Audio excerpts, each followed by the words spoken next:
No. Hey everybody, welcome into the Roar of the Lions alternative broadcast for Lions at Bucks today, which is at Raymond James Stadium in Tampa Bay. I'm Matt, he's Ash. Ash, how you doing, buddy? I'm all right, just hunting a stream because I am a pauper and do not have Sky Sports.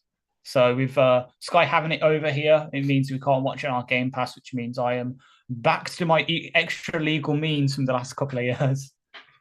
Well, for myself, I do have Sky, and it's still currently showing the San Francisco game, so I'm hoping they're going to turn over as soon as probably possible because the game's about to start. Apparently, the Yeah, Lions have won the toss and have deferred, so we're going to be seeing the Tampa Bay offense on the field to start the game. And Ash, having a look at some of the misses for the Bucks and for the Lions, it's much as expected. Stephen Gilmore and Broderick Martin, the two that we didn't know about for the Lions and for the Bucks. Anthony Nelson was doubtful; he doesn't go. The rest are kind of much ado about nothing. So coming into this, what are you expecting to see? We discussed it yesterday. Is it very much as you were? yeah, pretty much. Like nothing. The big major worry coming in was obviously who was taking Jonah's place on the offensive line, and that has appeared to be has appeared to be Overseeker instead of what I predicted in my head, which was Glasgow moving over to left guard and Hal coming in at right guard, because that's in my head, that's our best five. But if the coaching staff, well, supposedly he's played well in the practice this week, so Arasika's got the start. Hopefully, he does well because he did do well against the Bills last year when he had to come in for Jonah.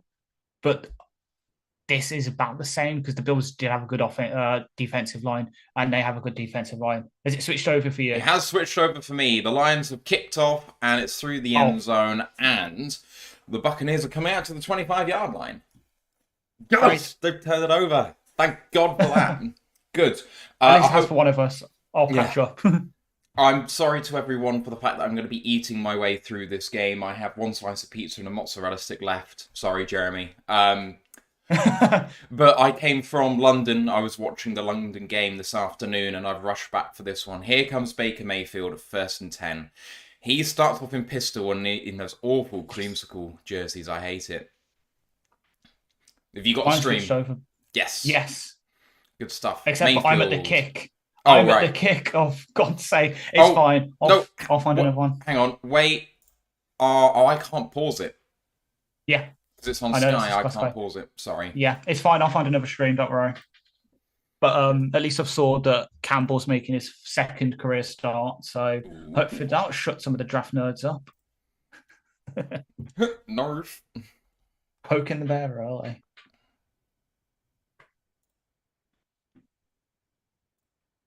Oh. 2nd and 8 then. Let me guess. Run with what's his name? Baker, play action, looking down the middle of the field, throws, and he's wide open for Chris Godwin.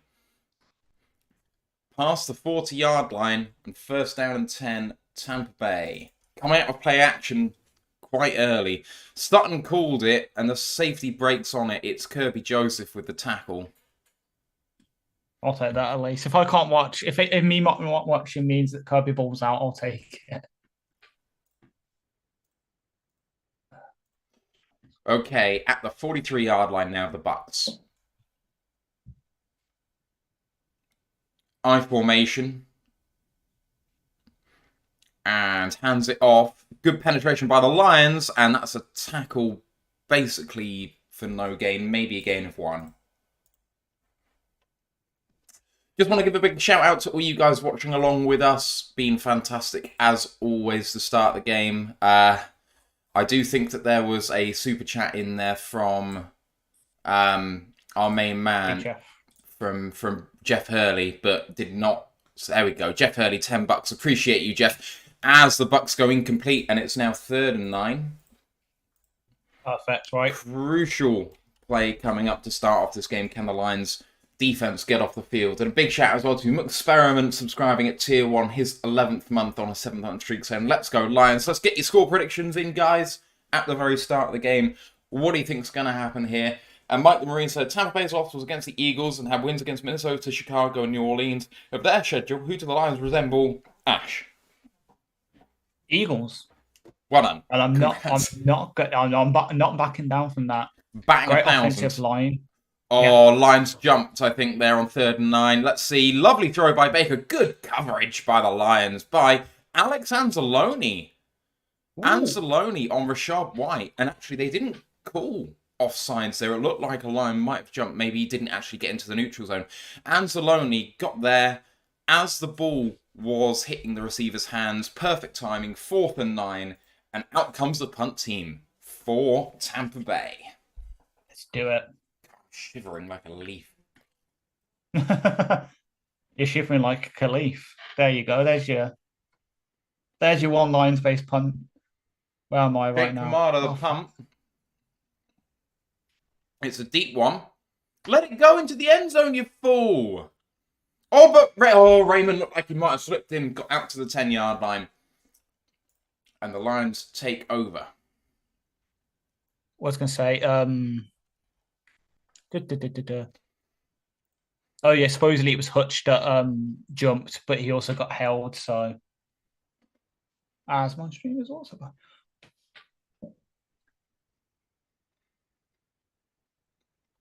Also, I now feel vindicated in my take that we should look at PJ Walker as a backup QB for Goff.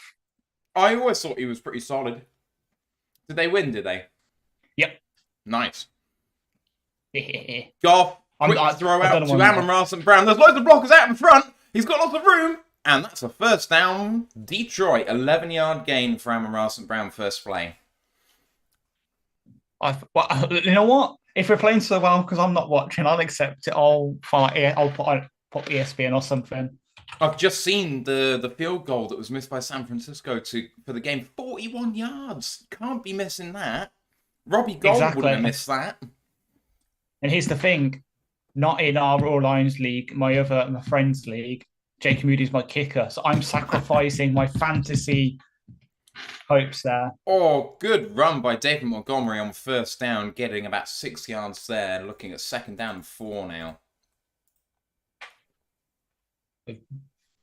Elijah Cansey is on the field. Yes. Gonna give a shout out to everyone in the chat. Bob O'Lam, Mile Marker, Buckeye in MI, Carlton Wood, Brian Shook, Brent DeWitt, Paul Air Walker, Teppo Kortelainen, Jeff Hurley, Mike the Marine Experiment, Chrissy J, 40-year UK Lions fan. I mentioned Mike the Marine. Maybe I didn't. Mike the Marine there too. Goff throwing. Lovely catch by the number 1 tight end in the NFL, Sam Laporta. Yeah. First down, Lions. Laporta lined up in line there. Nice break. Goff throws on time, and they get all the way down to the 45-yard line of Detroit. Laporta has been delicious to start his Detroit career. Both tight ends in motion now to the other side of the line. Heavy set for the Lions with only one wide receiver. Fake the tight end handoff. There's pressure coming at him, and Goff just throws it at Montgomery's feet. The 2nd down. Yeah, well, it wasn't a tight end, the extra tight end they brought in. That was Dan Skipper doing the extra O-lineman. Look, we're finally starting to mix that back in again. Blitz just came through the inside linebacker room. Number 45, who is Devin White. Should probably know that. Goff on 2nd and 10 from the 46 of Detroit. Hands it off to Montgomery. Got some blockers out in front. That's a nice tackle, though, by the Bucs. It's going to be 3rd and 7. I think that was Levante David. Yeah, but it wasn't Montgomery carrying the ball. Who was that? Was it Leaf? That was Leaf on the carry, was it? Yeah, that's what ESPN's saying. Like, so okay. You can see I've got ESPN up while I'm trying to find the stream. So that's why I'm slightly ahead with my looks, but I'm being good this time. 3rd and 7. As the crowd get loud, there's plenty of Tampa Bay fans in there. Montgomery's checked back into the game then. 5 seconds left on the play clock. Goff calls for it. They're showing pressure. And they bring 5. And Goff throws. No one there. No one there. Looks like there was a miscommunication somewhere. 4th down and 7. Looks like the Lions are going to be punting. Yeah. We move. They're a good defense. Jethro C's in the building saying afternoon and evening all, and Mike Maroon saying my feed is behind but love the Royal Alliance play-by-play team. Sorry, Ash interrupted you. So I was just saying we knew they were going to blitz on third down. They're a good defense. They're going to get some, but as we've seen, we've still got some. Laporte's made a really good play. Montgomery's had some good runs. Fox with the punt. Fair catch signalled and caught at the 7, maybe 8 yard line for Tampa, so backed up heavily to start off this next series. No score through 5 minutes. And I'll just dance away like an idiot, because why the hell not? It's what I do. Oh, Ash, what a series of results so far for the Lions today. I mean, if you could pick out a series of results that would be good for the Lions, it would be basically what's happened today. Yes. Let me run through those for you if you don't know them. Washington dealt a hammer blow to Atlanta. That means someone who, you know, might be battling for that division title has fallen back to 500, which can't hurt our hopes of, you know, getting a better seeding, maybe looking at third instead of fourth. We also had Carolina losing again. That's not going to hurt us at all. Minnesota beating Chicago doesn't do anything for us, really. But Cleveland beating San Francisco means that, you know, at the end of today, if we win this game, we're going to be joint first in the NFC. Oh, no, sorry, if Philly loses well. If Philly loses well. Yeah. My bad. And the Saints lost to Houston, which further depresses the NFC South. And if we are going to win our division, it looks very, very clear to me right now that third isn't just on the table, but probably, definitely happening. Guaranteed. Yeah, there is a clear division of classes right now between us for the San Francisco and Philly. Maybe, and then you got Dallas in there, a tier of their own, maybe as the fourth best team in the conference, but obviously they can't get the fourth seed, so they'll probably be the fifth seed. So many thanks to Tony White for the $5 super sticker. Appreciate you. He says, good to join you guys today. Look forward to your awesome play calling. Appreciate you. And Bob O'Land says, who is Philly playing? They are playing the Jets. The Jets. The Jets without their... We're missing their two starting corners at DJ Reed and Sauce Gardner. So AJ Brown, Devontae Smith, you know what to do. Mike also mentioned the Seattle loss, which really helps us as well. Yeah. But to say, and if Hurts, if you can aim some of your throwaways towards Aaron Rodgers, please, because I know he's on the sideline. Throwing without crutches, he's so ahead of his Achilles recovery. Of course you are if you're getting paid millions by Pat McAfee to come onto his show and talk shit for half an hour. I can't wait to watch Aaron Rodgers come back and miraculously have enough time to get them there, and he fails again. It's going to be great.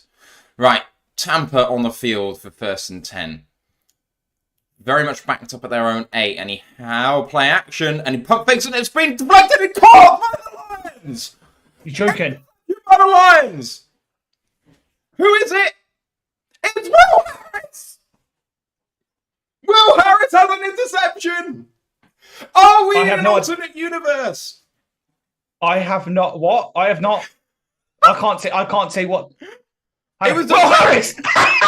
It was deflected at the line by Isaiah Buggs, and leaping like a salmon, Will Harris has got the turnover and the Lions are making plays. Let's go! Vindication! Vindication! Yeah! Come on! I jinxed it. I jinxed it for Baker yesterday, saying that both his interceptions have come targeting Chris Godwin. He targets Mike Evans, and Will Harris jumps the route. They're holding the play. I don't know if they're reviewing this. I don't think so. It doesn't look like it. It'll probably be for like spot.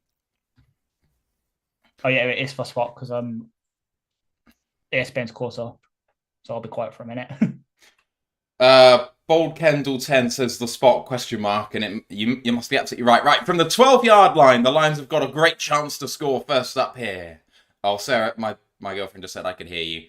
Goff, play action, throwing to the right-hand sideline. Amon-Ra St. Brown, gain of 4. 2nd down and 6. I'm going to be quieter. Not if Will Harris keeps making plays, you won't.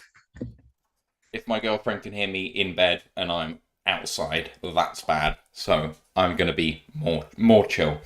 If Will Harris does things, I can't be held responsible for my actions. Yeah. Oh dear. Second down and 7. Of all the guys, it had to be Will Harris. It did. And it is when Ants is tweeted about it, and he's happy. Handed off and a loss of 1 on the play, 3rd and 8. If you wanted to punish him, this isn't a great way to start. So NFL, oh my god, they took it down. NFL UK have tweeted about this game, like the poll, like who you got out of these 1-loss teams. What do you think the percentage is for the Lions? 90. In terms, you're actually really close. It's 82, 82% Lions. 3rd down and 8. You know the Bucs are coming. Goff calls for it and hands it off. And it's another tackle for a loss. 4th down and 10. It was more than just a tackle for loss. Montgomery briefly fumbled it, supposedly, according to ESPN. Oh, yeah, not even briefly. Very much fumbled it. Yeah. Free climb says, cheers from the Motor City. Hello to you. All right.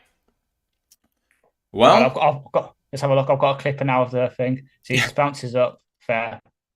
30-yard attempt coming up for the Lions. Riley Patterson and straight through the middle. Oh, that's 3-0 Lions. Well, it makes sense because Tampa's the second best red zone defense in the league, so no shame in coming away with 3 there. It's just we've got to do the same to them. Oh, I almost lost my stream then. Oh, no. Paul Walker just said, weird play call. And Marcus says, let's hope play calls can deal with that D. I mean, I wonder if they've looked at this matchup and they've said, this is not going to be a game with many points. Yeah. And instead of risking it on 3rd and 8 against a big defense, let's play conservative, take the points where we can, put the pressure on Tampa to play from behind and have to risk it and try and take their running game out of it. But I don't like how defensive that was. Yeah. McPherson says, look like our offense is going to struggle to score points in this one. I mean, this is the 2nd best red zone defense in the NFL right now. And you know, very adequately said yesterday that, you know, look at the teams that they've faced and, you know, these aren't the better offenses in the NFL either. But, Ash, sometimes you just need to disregard all of that and try and put your foot down, right? Exactly, yeah. So I can get why we're kind of gone conservative there with the 3rd and long. But at the same time, you've got a turnover. We've seen that when the Bucs are even equal in turnover margin, they're not good. They rely heavily on winning the turnover margin to win their games. So we've got +1. We should be forcing that advantage.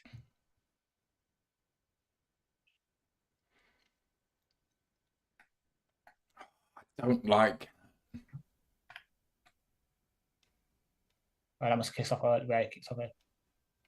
First quarter's already over in Las Vegas. Wow, they've hurried up with that. They were just saying on the Sky Sports coverage there, the Lions and the 49ers are the only 2 teams with the top 6 offense and defense so far, which is fantastic. I love that stat. And of course, San Francisco might well fall in the rankings after this game. You think so, yeah? Well, if I can look at them, one of the great things is I have Tankathon bookmarked. They are now, they're just above us. Yeah, they're still above us by virtue of strength of schedule. So ours currently is 0.419. Theirs is 0.517. Fair enough. Oh, calm. Serenity now. I definitely predicted too many points in this game when we were talking about it yesterday. Yeah. I should have just said 20-14 because that's the sort of game it's going to be. Yeah. There's the kickoff from Riley Patterson. to the goal line and going to be returned by the Bucks. And there's a little bit of room out there, but tackled at the 20 by Derek Barnes. There's a flag on the play as well, and this one could be coming back to all the way to the 10 again. Yeah. Ooh, Barnes. Good tackle by Barnes. Have you managed to get a good stream yet? No, I'm clip hunting right now. Almost all the streams are just not loading, but we move. I'll just keep looking while I've got ESPN up and tracking other stuff. I hope you find something, man. I know. Even it's just so we can actually get proper reactions from me. Yeah, Scotland qualified for Euro 2024 because Spain beat Norway. Love it. Good stuff. Here we go. Finally, Riley Patterson has made 19 of his 20 field goal attempts for Detroit. His 19 field goal conversions are the most by a line kicker through their first 20 attempts with the team, and his 95% rate is the highest in Detroit history among players with 20-plus attempts. He deserves it. 8:03 left in the first quarter. Baker Mayfield under centre from the 8-yard line once again. Could the Lions do it again? Baker under centre, and he hands this one off. Goes up the middle, and it's a good tackle in there, but he's managed to get about 6 yards. It's going to be 2nd down and 4.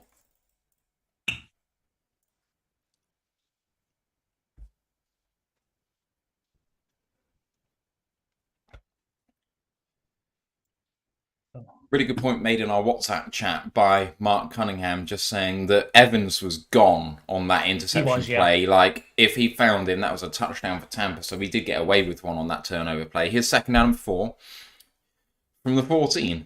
Empty set for Baker in shotgun. 2-step drop, quickly looks right. Nice throw, converts, gain of about 7 or 8. 1st down, Tampa Bay. And that's to one of my draft crushes. Payne Durham, the Purdue tight end. Admittedly, we did take the better tight end and all that, so I can't be mad. But yeah, I did like him coming out. Oh yeah, Payne Durham was a good player.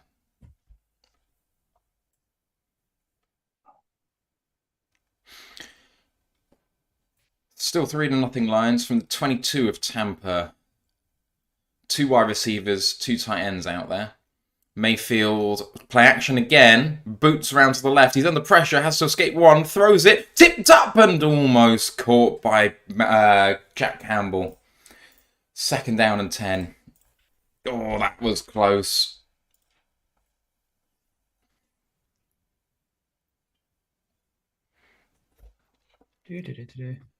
Oh... Bobo Lance's excuses will be flying everywhere for 49ers loss on national media. I will say about the 49ers, they've earned the right to have an excuse or two by just blowing most people away. Yeah. I'm not going to write them off against the best defense in the league, potentially. 2nd and 10, Mayfield pulls it in, and it's wide receiver screen, and it's blown up! Blown up by Jerry Jacobs. Massive tackle for a loss. Seatbelt gang in full effect. Love to see it. Because Tompkins, if he gets into the open field and makes someone miss, he's a speedy little demon. But he made his guy miss and then made the tackle as well. Fantastic play.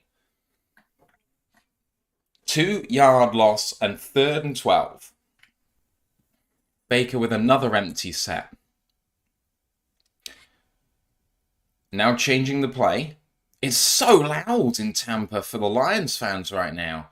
3rd and 12, Baker with a 5-step drop, looking deep, under pressure, going to escape to the left. Baker bailing forward, he's not going to get there, and Aiden hit him inbounds. They're trying to say that he was out of bounds, but it looked like it was in. There's no flags. ESPN says pushed out of bounds by Aiden. Let's have a look. It's close.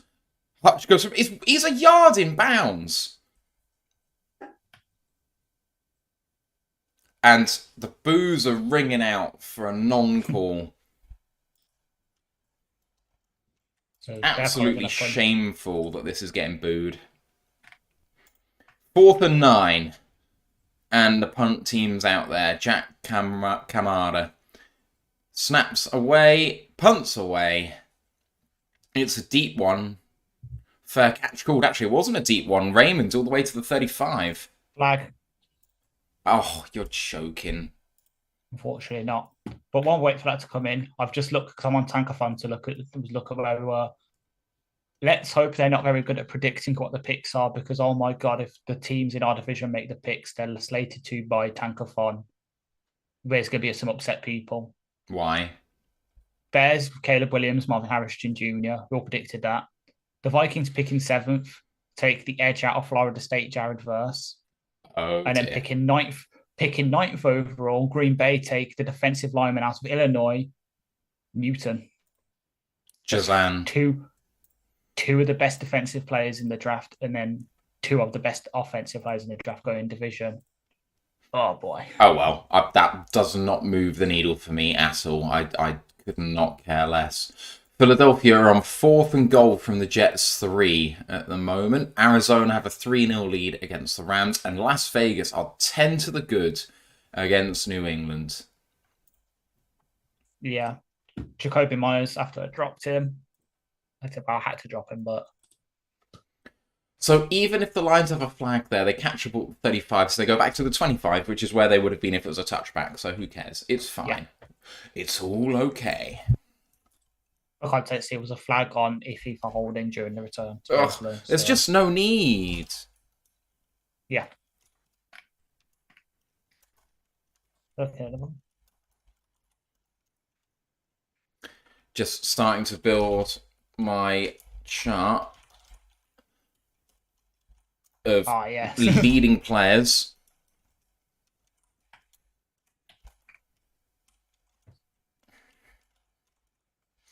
All right, what do you make of this game so far, Ash? 10 minutes in, Lions 3-0 up. They are going to be... Oh, did they receive the ball first? No, we deferred, didn't we? We deferred, so yeah, they got it back first. So we start the second half, we're 3-0 up, and we have the ball. Yeah. What's going on? It's just, I think this is just going to be a defensive slog where it is... Well, we've got the advantage right now, but it is whoever can hold the opposition team to more field goals and touchdowns will probably win. So if we score a touchdown here, we've really got the advantage. But it's going to be defensive slog. Two really good defenses with 2 really good offenses. It's just a matter of who wins out the rock and the hard place, pretty much. Yeah, well put. Oh, most of the league is kind of coming back to 50-50, which is really interesting to see. Yeah. Holy Jesus. What? So you know how you're saying a minute ago about the Cardinals were close. Were they close to scoring? No, it was Philly. No, they weren't. Philly had 4th and goal from the 3, and they went for it and didn't get it. Toss to David Montgomery and a gain of 4, 2nd down and 6. The Rams have gone from their own 41 to the Arizona 16 in the space of 3 plays. Nice. I'm here for it. Me too. Stafford's finally firing again. So from the 29-yard line now, Detroit, 2nd down and 6. It was I formation, but Laporta now comes up to on the line. Goff pointing out the mic. Then asks Laporta to move in motion left to right, and then he goes back, and it's going to be pulled in, and Goff throwing to Laporta. Can't make the first man miss, unfortunately. That's going to be 3rd down and 6.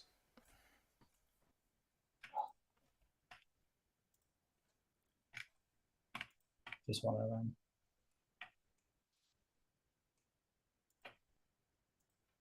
At least we're winning time for possession, guys. It's not going to be a game of many points. Exactly. Can't be. 3rd and 6. Shanked 77L says a refreshing thing is we can play a defensive game. We absolutely can. Exactly. Defense can hang. Yeah.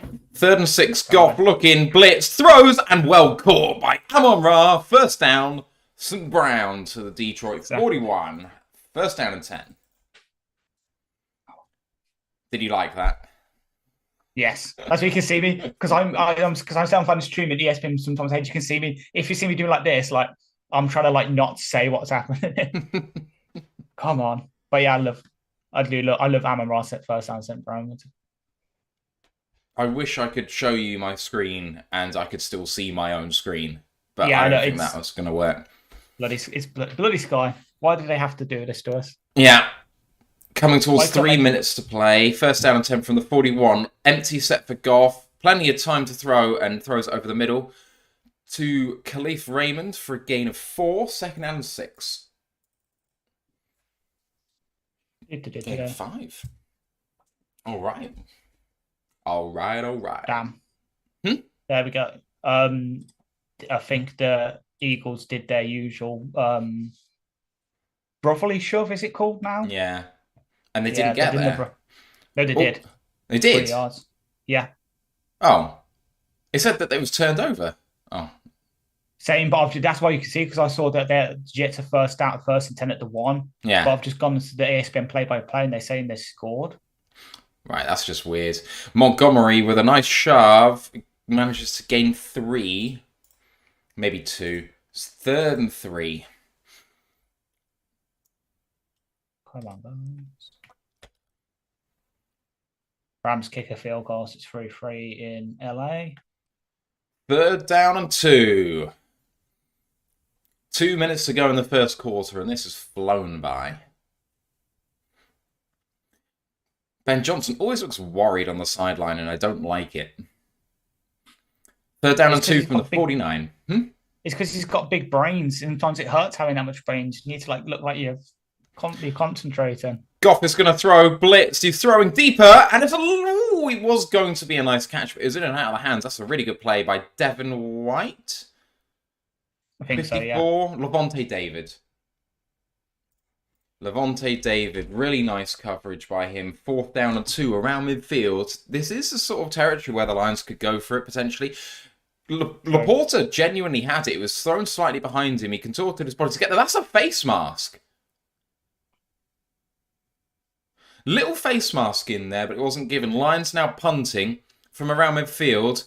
And Fox, is that a shank? No. Oh, it's a... God damn it. It went for a touchback. What's that?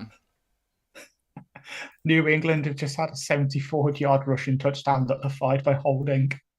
Oh, couldn't happen to a nicer team. Schadenfreude is hilarious. Our run of having no touchbacks is over. That sucks. Yeah. I don't like it. Oh, people, what are you making of the game so far? Let me know what you're thinking.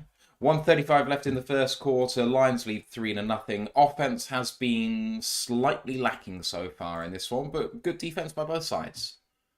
Exactly. It's a defensive slog. It's a boxing match, and hopefully we won't be robbed like KSI was robbed last night. Oh, you went there. Yeah.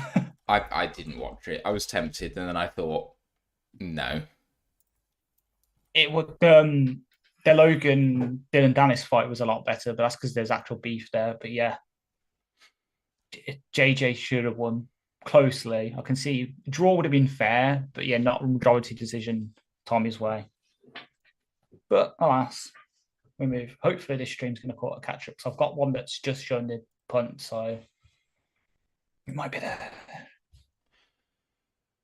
Oh, man. I don't like this start so far, because the way this has happened, I feel like when punts go through the end zone from that sort of position, you're only getting 38 yards on the punt. That is giving away so much. And actually, Ben Johnson mentioned it in his last... No, not Ben Johnson. Special teams coach Dave Fitt mentioned it in his last press conference, saying we can't be having that. You know, if it's a difference between backing them up and not, and making them go 95 yards, not 80, that's huge. So... Yeah, so... Shame. Well, Riz has just tweeted about it, saying Fox put the punt where it needed to be. The punt returner really sold the catch very well. So none of the Lions went to the ball. So then it just bounced and went in for a touchback. Yeah, it was really good. Yeah, it's fair. It was really well sold because he went to go and block, and it looked like he was actually going to go and catch the ball. So I appreciated that. But yeah, I don't know. Look up. You'll say look up. Makes a difference to the start of the first on delayed news. Say what now? Look down, look down. It's literally the first song of Les Mis. I've never seen it. Deep musical cut right there for the musical fans in the house. Right, here come the Bucks on 1st and 10 in shotgun, and Baker with a 5-step drop, looking deep. He's gonna... Ooh, he escapes the sack, and he looks like he might throw. Anzalone's chasing him. He gets out of bounds for a 3-yard gain. We're getting a lot of pressure on Baker to start this game, which is quite encouraging. Yeah. And to be fair, from what I'm reading, it's coming mostly from the right-hand side, which is what we predicted. Yeah, Hutchinson's getting a bit of push, but I also think it's actually coming from just all sides, to be honest. Yeah. Getting a bit of 3-4 action here for the Lions. Oh no, it's a 4-3 under. Sorry, I mistake that. My bad. 2nd and 7. Baker hands it off up the middle, and a lovely tackle up there for a gain of only 1. 3rd down and 6. Alexander there. Couldn't see who made that tackle. Looked like it might have been a mixture of Anzalone and maybe Benito in there as well. Nice. Coming down towards the end of the first quarter. There. You there. 3-0 Lions. Another chance to get out of here on defense. 3rd and 6 with 10 seconds to go. Baker in shotgun with 3 wide receivers to his left. Godwin now in motion left to right from the slot. Baker calls for it and 2-step drop. Looks for Godwin, and it's a nice catch. 1st down for Tampa. And that is going to be the end of the first quarter. Oh, round of applause for the Patriots. They finally scored some points. Well done.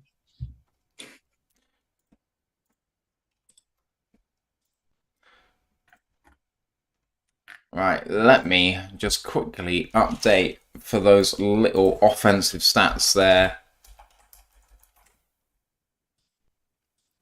Lane Johnson is now out with an injury for the Eagles, which isn't going to help their case.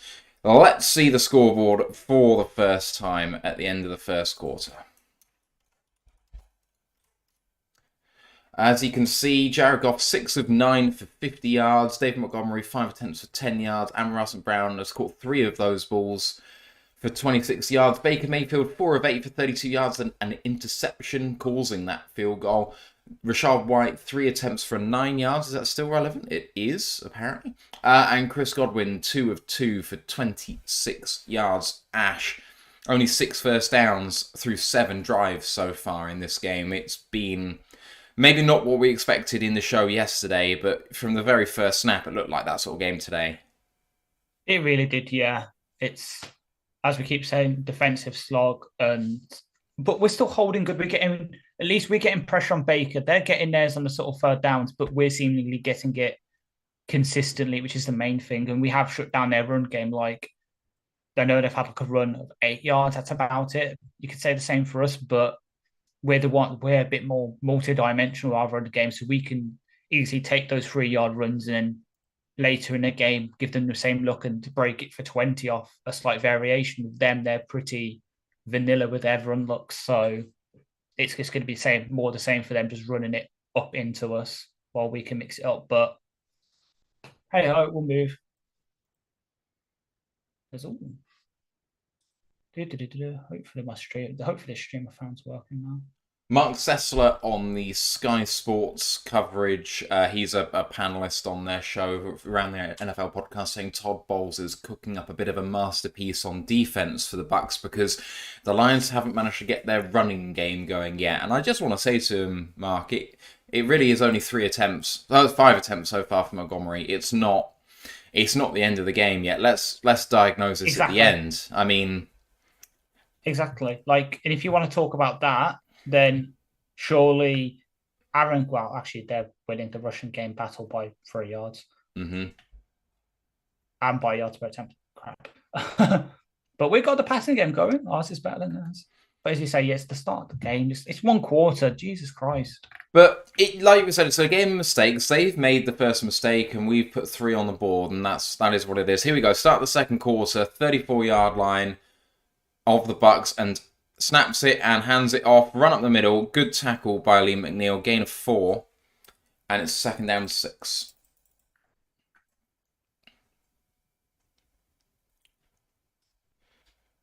Mike the Marine said Cleveland used the power of the shorts. which I like to think is power of the force as a pun, but... Okay. Break in the huddle. Half a minute gone in the second quarter. 11 personnel. Baker under centre, takes a snap and hands it off again. Big tackle for all. He manages to get away. Even bigger tackle for a loss. He's lost about 6 yards there, Deuce Vaughan. That is not going to help his 1.5 yard per carry average for the season. Keyshawn Vaughan. Keyshawn Vaughan. Why did I say Deuce Vaughan? My bad. Because Deuce Vaughan came out this show for Kansas State. He's in Dallas. Thank you. Yeah, Deuce Vaughan's like 5'6". That guy ain't 5'6". Yeah. Yes, 5. Yeah, Keyshawn Vaughan's like... I should know this because looking earlier. That was like Charles Harris with a tackle for a loss of 6 yards, and it's 3rd down and 12 now at the 32-yard line. Keyshawn Vaughan's 5'10". Damn. Lions showing pressure with 5 at the line, 3rd and 12. Almost jump offside, but don't. They actually only bring 4. Makefield looking deeper, throws it, and it's a nice completion of the fumble! And they're calling it incomplete. It was to Evans. He had it. He lost it. Incomplete. 4th and 12. Lions are getting off the field again. Where's the praise for our defense, Mr. Panelist man? I mean, I guess I would say that Mike just dropped that when there was no pressure on him, really. Yeah. I found a stream that's at least like 30 seconds behind rather than only just starting the second quarter now. Punt is coming, and it is away. That's an incredible punt by Jake Kamada all the way out to the 4-yard line, arrowed into the corner. Fantastic stuff. Kamada is really one of the best punters in the league. So I'm just seeing a replay of the Mike Evans one. Sutton almost as Evans going down gets a hand in there and just knocks it loose. I think maybe he could have recovered it, but it looked like it was coming loose before then anyway. Yeah. I don't know. Has there been any flags? Oh, there was a flag, but I wasn't able to call it because there was one each. So I think one on each of our first punt returns. Oh, work tomorrow is going to be fun. Right. Come on, Lions. You've got a long way to go here. Put together a drive. Get yourself out of this area. Even if you have to make a punt, let's not make it from your own end zone, please. Yeah. Let's have a look at around the league and have a look at the scores so far. As you said, New England have got points on the board and they've got the ball back. 10-3 down, 1st and 10 on their own 27. Arizona have got 4th and 7 in the red zone and they've just converted the field goal to go up 6-3 against the Rams. Philly are 7-0 up, but the Jets are approaching the red zone. 1st and 10 at the Philly 23. Those are all your games in progress at the moment. As Jared Goff is going to take the field, 6 of 9 for 50 yards so far, but in a position on the field where you cannot make a mistake. Ash, it's a mistakes game, and this is the sort of area that's going to put pressure on you. Yeah, 100%. Pinned in outside our own 5. This would be... They know that a run's coming, but at the same time, you don't want to risk doing like a play action shot. So as much as I would love a 95-yard JMO touchdown, probably not the best idea right now.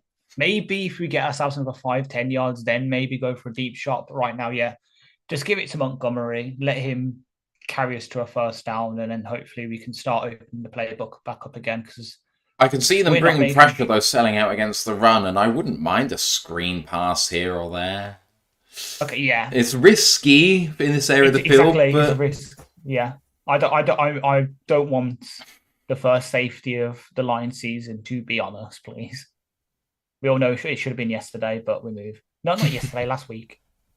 I said yesterday because I posted the clip of you, me and you reacting to it yesterday.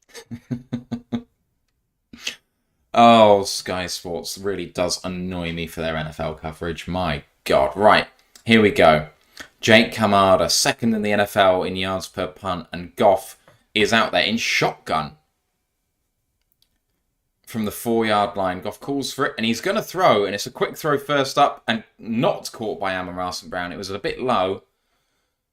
Maybe should have had it, though. Now, 2nd down and 10, and a little bit more pressure being amped up.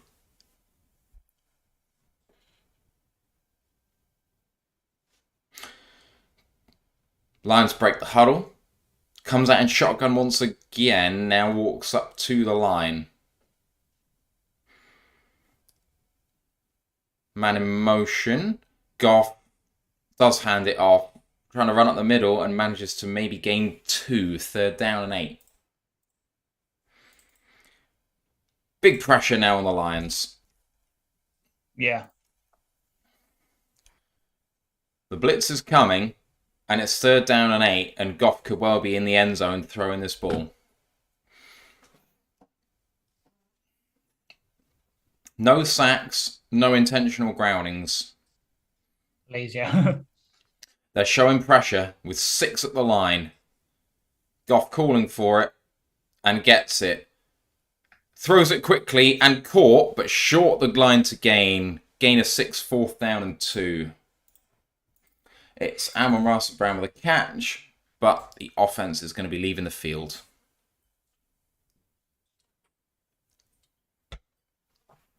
It's not great play calling. Throwing the ball there, putting it in harm's way, and not getting it beyond the sticks, and not getting it in a good position for Yak. I don't like it.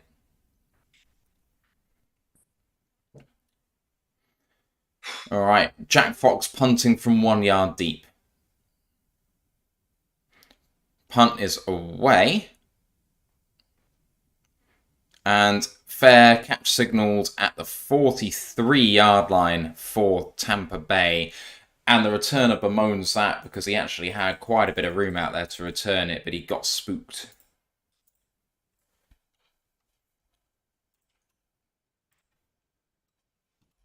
Jets have got on the board. They stalled out in the red zone, got kicked a field goal. So 7-3. There's all my streams are like 2 minutes behind, so I'm just giving up. Tampa Bay now almost in plus territory on 1st and 10 at their own 42. They've got to take advantage here. With a game with a much of a lack of offense, this is going to be key for a possession for them. Yeah, fortunately so. Mayfield under centre. Calls alert, the plays change. Should be checking into a run here. Mayfield does check into a run, and it's a good run. And a 9-yard gain on the ground by Rachaad White. 2nd down and 1. And now here's dangerous territory for the Lions. Mm-hmm. 2nd down and 2, beg your pardon. At midfield. Got to watch out for play action here. And that's a false start. A big false start by Tampa Bay. Not just Tampa Bay, it's particular Tampa Bay offensive lineman. Which one? Tristan Wirfs. Oh, dear. What a shame. There goes his elite PFF grade. He's probably going to get knocked 5 points for that. 5 points, yeah, exactly. 2nd down and 7 now. I mean, that could really hurt them if they go past here and don't get anything. 3rd and 7's not exactly great. Baker.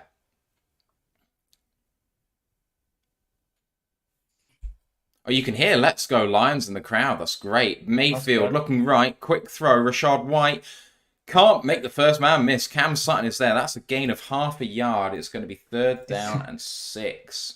That's why you saw me smile when you said, oh, yeah, it's going to hurt them if they go passing and don't get anything. It literally just came up on ESPN that happens. I was just sitting there just like, Matt is mystic. He can see the future. 3rd and 7. Hang on, how? Excuse me, how did you do that, Mr. Jet? 3rd and 7. Oh, okay, just kicked it. For Tampa Bay. On the 45-yard line, Baker checks into a new play. And he's looking deep, throws it, and a lovely throwing catch to number 10, which is Trey Palmer. Oh, boy, good throw. Baker well protected. He checked into almost like a max protect, which was a bit weird. He had the running back almost at the offensive line. And a lovely throw by Baker with his shoulders pointing straight, throwing to the right, opening himself up. And I mean, Trey didn't have anything to do there but catch the ball. All the way down to the Detroit 34. First down and 10. 10 minutes to go in the half. Baker hands it off, and Rashad White hit the line. No gain there. Second down and 10. Mac Jones has been picked off by Trayvon Morig at the Raiders 12. So there goes his short leash. Expects Millie Cunningham in at quarterback for the Patriots. Love it. Love it, love it, love it.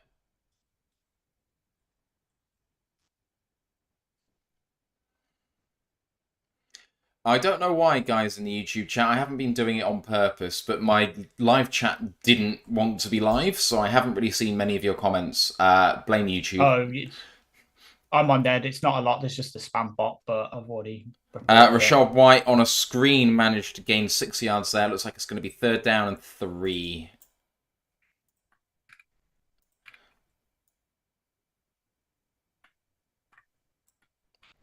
Mile Marcus says, nice calling, guys. I'm listening. Appreciate you, MM. Third and 3.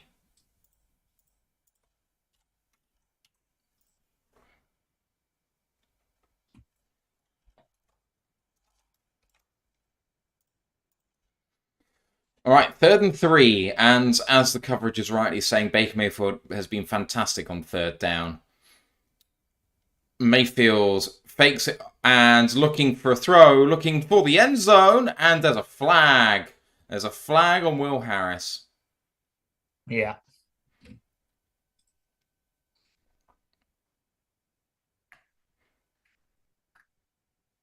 Is it holding or is it PI? PI. He's a private investigator for flags.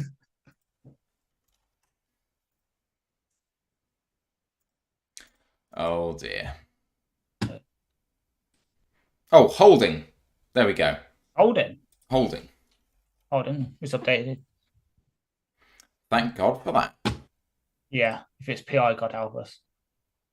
It would have been PI. It should have been PI, but it was holding, apparently. Although, it was a little grab, but he barely affected Mike Evans' movement. That's, let's call it soft. Yeah. First down and 10. Brent said Harris got to take the good with the bad. It's true. First down and 10 at the Lions 22.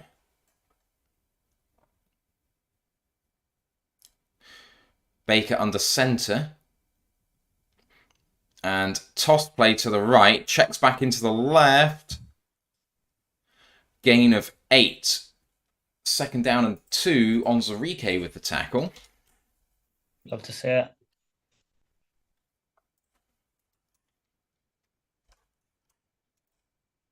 Oh, Justin Fields, why did you do this to me? Second down and 3, apparently. How did Damien Pierce only get? Mooks Ferentz have watched a clear block in the back during the 3rd and 7 development. I missed it, I have to say. So did I. I totally did not see anything. Second down and 3 then from the 15-yard line. Baker under center with a heavy set, and he is not going to hand it off his play action, and he's under pressure, and a really good play on the ball by Alex Anzalone. He's been lights out this season. My God. He really has. That's why if those of you who are perusers of the Pride of Detroit written mailbag, that's why I asked the question I did about who do you think PFF may be overrated and who do you think that PFF underrated? And I think it was Jeremy that did the article, quite rightly said the linebackers have been underrated by PFF.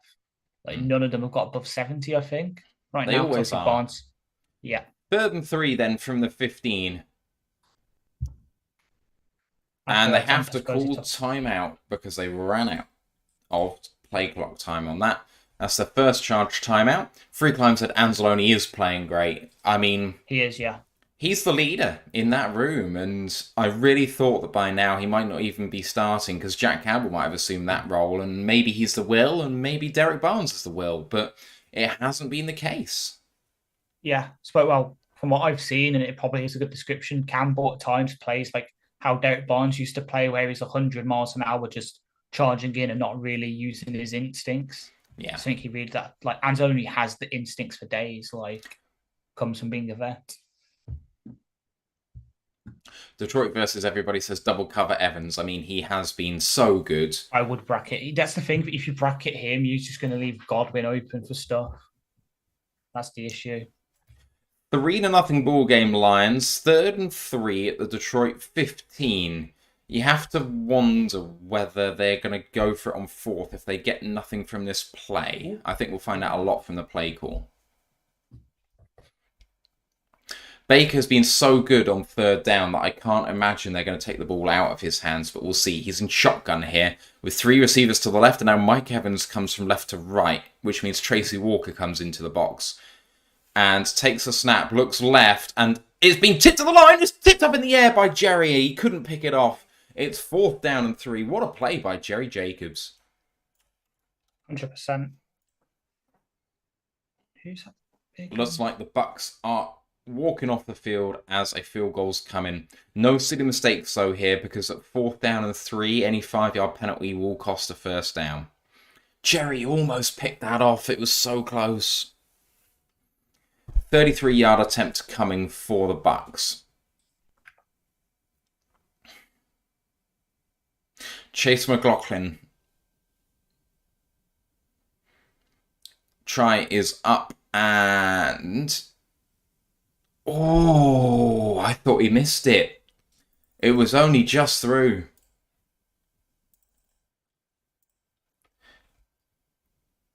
It was swinging right, and by maybe the width of a ball, it made it inside the upright.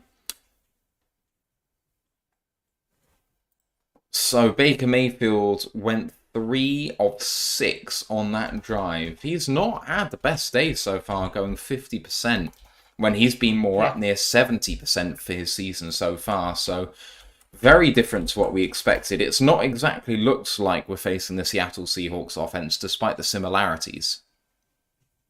Quinn and Williams has just picked off Jalen Hurts. Interesting. Sounds like something I could get behind. So, come on, Eagles lose, and then we can have a look at their schedule going to Tankathon.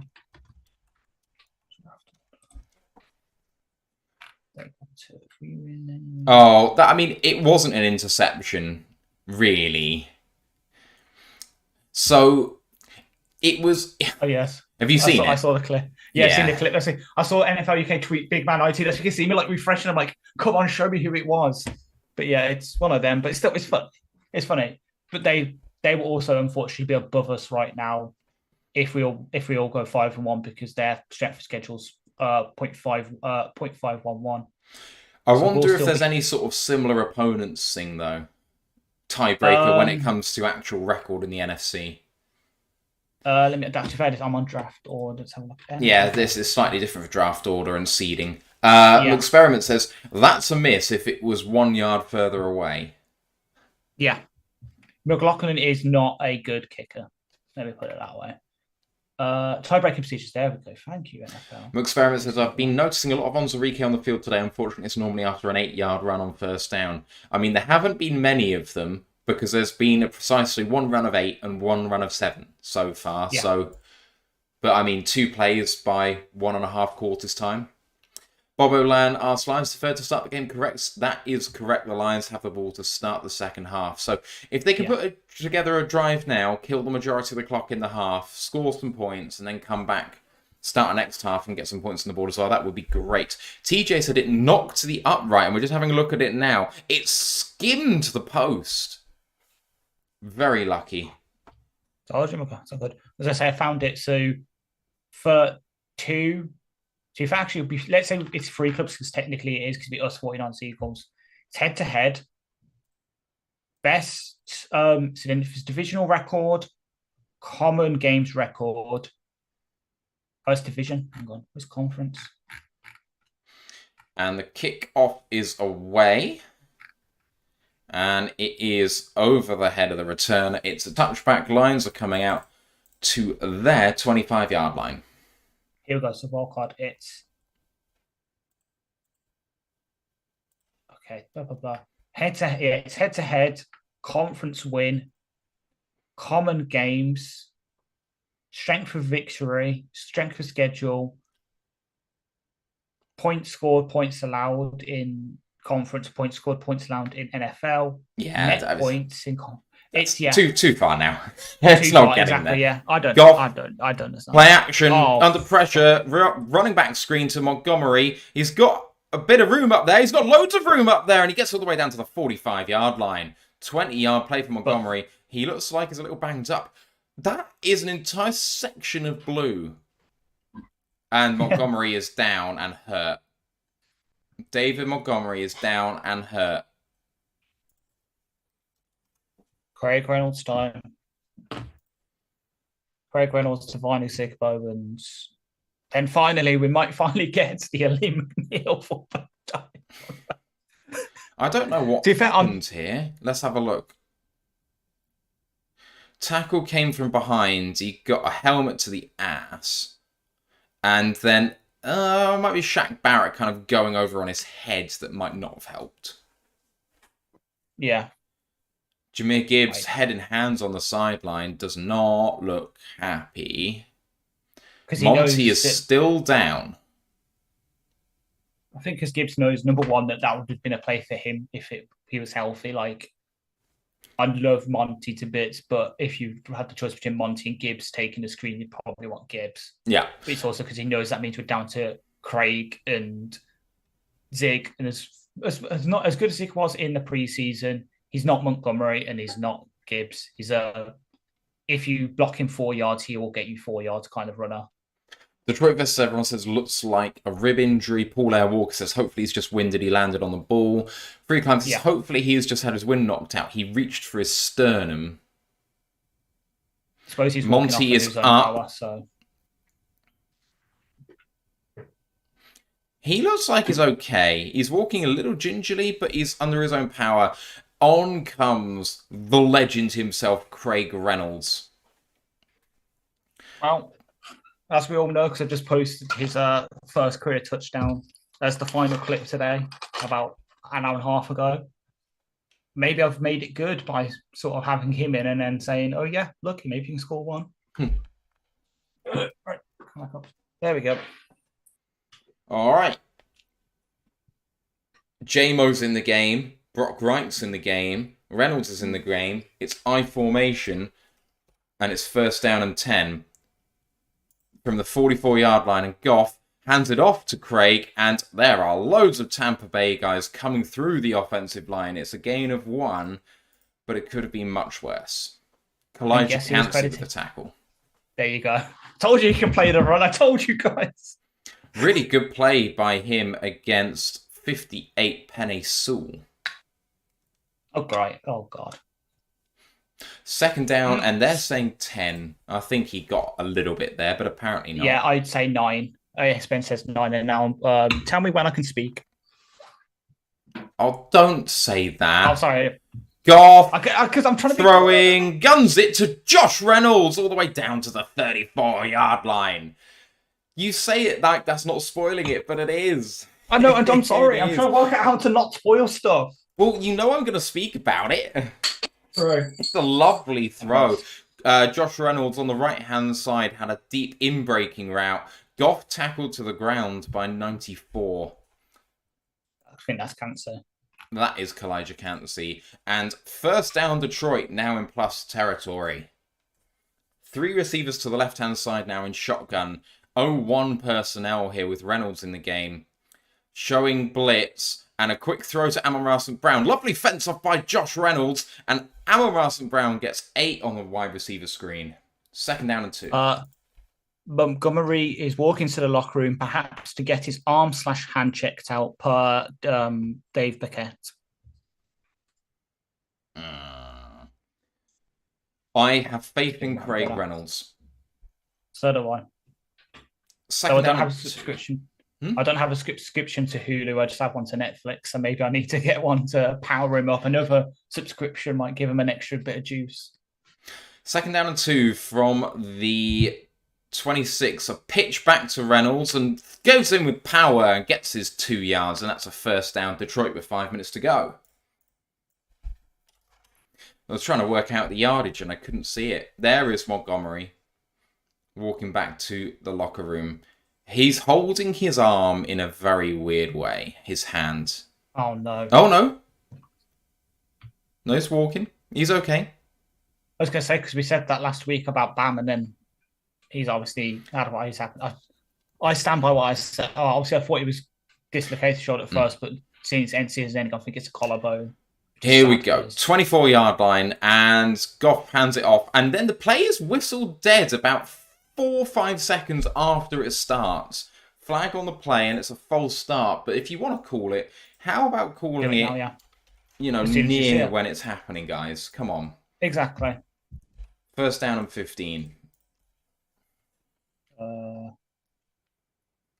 Eagles have just scored 9-yard passing touchdown to Swift, and the Raiders have kicked a field goal, so now they are 10 points up on the Patriots. 29-yard line of Tampa Bay here. 11 personnel, Goff in shotgun, 1st and 15.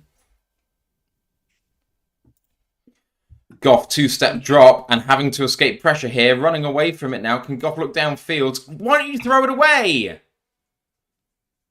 Goff ran out of bounds, and he gained nothing. If you're going to decide to do that, throw it away, Jared. I think it's going down as a sack for JTS. So yeah. The coverage has no gain. It looked like he went out at the line to me, but I can see a quarter-yard sack if you want to give it. Yeah. 24-yard line still then, 2nd down and 15. Goff under center and changing the play at the line. 5 seconds to go on the play clock here. Got to get on with this. Goff hands it off. Nice little design there on the run, and Reynolds gets down for about a gain of 2, 3rd down and 13. Schefter's is saying it's a shoulder injury for Monte. I mean, he seemed to be swinging his arms as he was walking to the locker room. So, I don't know what to make of it. Lions have done a good job of killing clock here. There's only 3 minutes to go. Between the two teams, there have been 50 rushing yards in this half. And Tampa are leading that. 3rd down and 13. With 0-1 personnel out there. Oh, and then takes a snap. Goff looking under pressure, throws it to Amon St. Brown. He looks like he might have a lane. Lovely block by Craig Reynolds, and Amon St. Brown goes down the side, and it's a touchdown, Detroit Lions. Craig Reynolds deserves a medal. What a block! He won't get a medal, but he'll probably get a game ball. He'll get a game ball. And as of well, I'll let you rip. I'm happy with that. Fancy points. I was going to say, beforehand, Luke's just saying, PR team says it's ribs. So I don't know what's going on. But yes, just give me those Amon St. Brown points. Oh, Reynolds murdered him. Oh, he might have stepped out of bounds. The kick is up and good. Oh, it's too late now then. There you go. I was going to say, who did you see? Who was the block on? Did you see? 24? 24. So I just want to calculate. Carlton Davis, I think. Okay. I was going to say if it was like a big linebacker, it was like Reynolds blocked, like absolutely destroyed someone who's like 50 pounds heavier than him, but it's probably the same. Oh, here we go. I've got video of it. It won't go in the clip, but let me react. Oh yeah, I've just seen it. What a block! Jesus Christ! Carlton Davis went flying. The thing is, Amon Ra went such a long way to make that play. Yeah. How do I do this again? Right. Give me a sec. He destroyed it. I'm seeing if because I've got an app on my phone that allows me to download videos. I can just cut that block up and then post it in the Discord for later. No, that's not it. Oh man, Ash up by 7. Amazing. Love to see it. In this sort of game, this is crucial. It is. It really is. Like, And Ant's happy. Just having a look at the comments. Sorry. CJGJ's just tweeted, "Oh my fucking god, Craig," and then loads of swearing emojis. Mike the Marine saying, "Nice block, Craig." Mook Sperman said it didn't look like Amon St. Brown was going to convert even for the first in, and then boom, Craig in the screen bringing the hope. Teppo Quarterline saying, "One of the sweetest tutties of the season. It damn well feels like it right now." Freeland says, "When JMO did it last week, the haters hated." Bobo Land says, "Nice drive, just what we needed to happen." Detroit versus everyone says, "When we win, give Reynolds a game ball." Freeland says, "What's a block worth when it springs a tuddy?" And Jethro C says, "Sun God." Oh, I mean, if Amon St. Brown does what every other receiver does there, he's going to try and get the first down and go forward and probably be tackled a yard short, and then we've got a decision on whether to kick or whether to go for it. Instead, he sees an opportunity for Josh Reynolds to spring him a little bit clear wide, but I don't think there's anyone in the NFL running in to make that block like Craig Reynolds did, because he came from a long way back, Ash. Like a long way away. Oh, bloody hell. Well, scrap my idea. My app doesn't work in the UK anymore. Oh. Damn it. Right, I have to do it another way. There we go. Quite interesting. Quite interesting that Riley Patterson's kicking off today when he hasn't kicked off all season. It's a tactical choice. Fip has said during the pre-season / camp that they know both players, both kicker and punter, can kick off. It depends who it is. And probably that's why, because Patterson's kicking it short, so they're almost daring Tompkins to return it. Yeah, I think they want him to return, and I don't really understand why, because Tompkins is a speedy guy that I don't really want to give the ball. Guy. True. I quite like him. Say, with 6 receptions for 66 yards and a touchdown today, Amon St. Brown has 16 straight games with at least 4 catches. This marks the 3rd longest streak in team history. It's also his 3rd straight road game with a receiving touchdown. Love it. 2:35 left, 10-3 ball game in favour of the Lions. We're away, play action, and a really good start for Tampa Bay, getting all the way down to about the 37-yard line, and that's first down to Cade Otten. I'll put it in the Discord, but there's a video of Amon Ra just hugging Craig or smile like a madman. They might be able to get a playoff before the 2-minute warning here, but they're going to struggle if they continue to be in the huddle. 2:10 left in the second quarter. Going to have 5 seconds to get this off. Baker looking, calling a man to move, and that is 2 minutes. You took too long, mate. Sorry. Jog on, lad. That's the 2-minute warning. 10-3 with the Amon St. Brown touchdown, mainly assisted by Craig Reynolds. And the Lions, in a game of very little offense, have had the most offense so far, and deservedly are in front, I would say. 4th and 5 in the game between Arizona and LA. What a throw, but just out of bounds for them. And we're just going through all of the highlights here. Well, Stafford getting sacked and strip sacked. I was going to say, well, let me cheer you up from that Stafford strip sack. The Boston Red Sox have outscored the Patriots in October, and they've played 1 game all month. Yeah, I saw that. They've got 6 runs, and the Patriots have got 3 before this game. Oh, wow. DeAndre Swift, 8 a hit. I would like to wish an NFL UK apply to go fuck yourself for calling Craig Reynolds Josh Reynolds. Dull.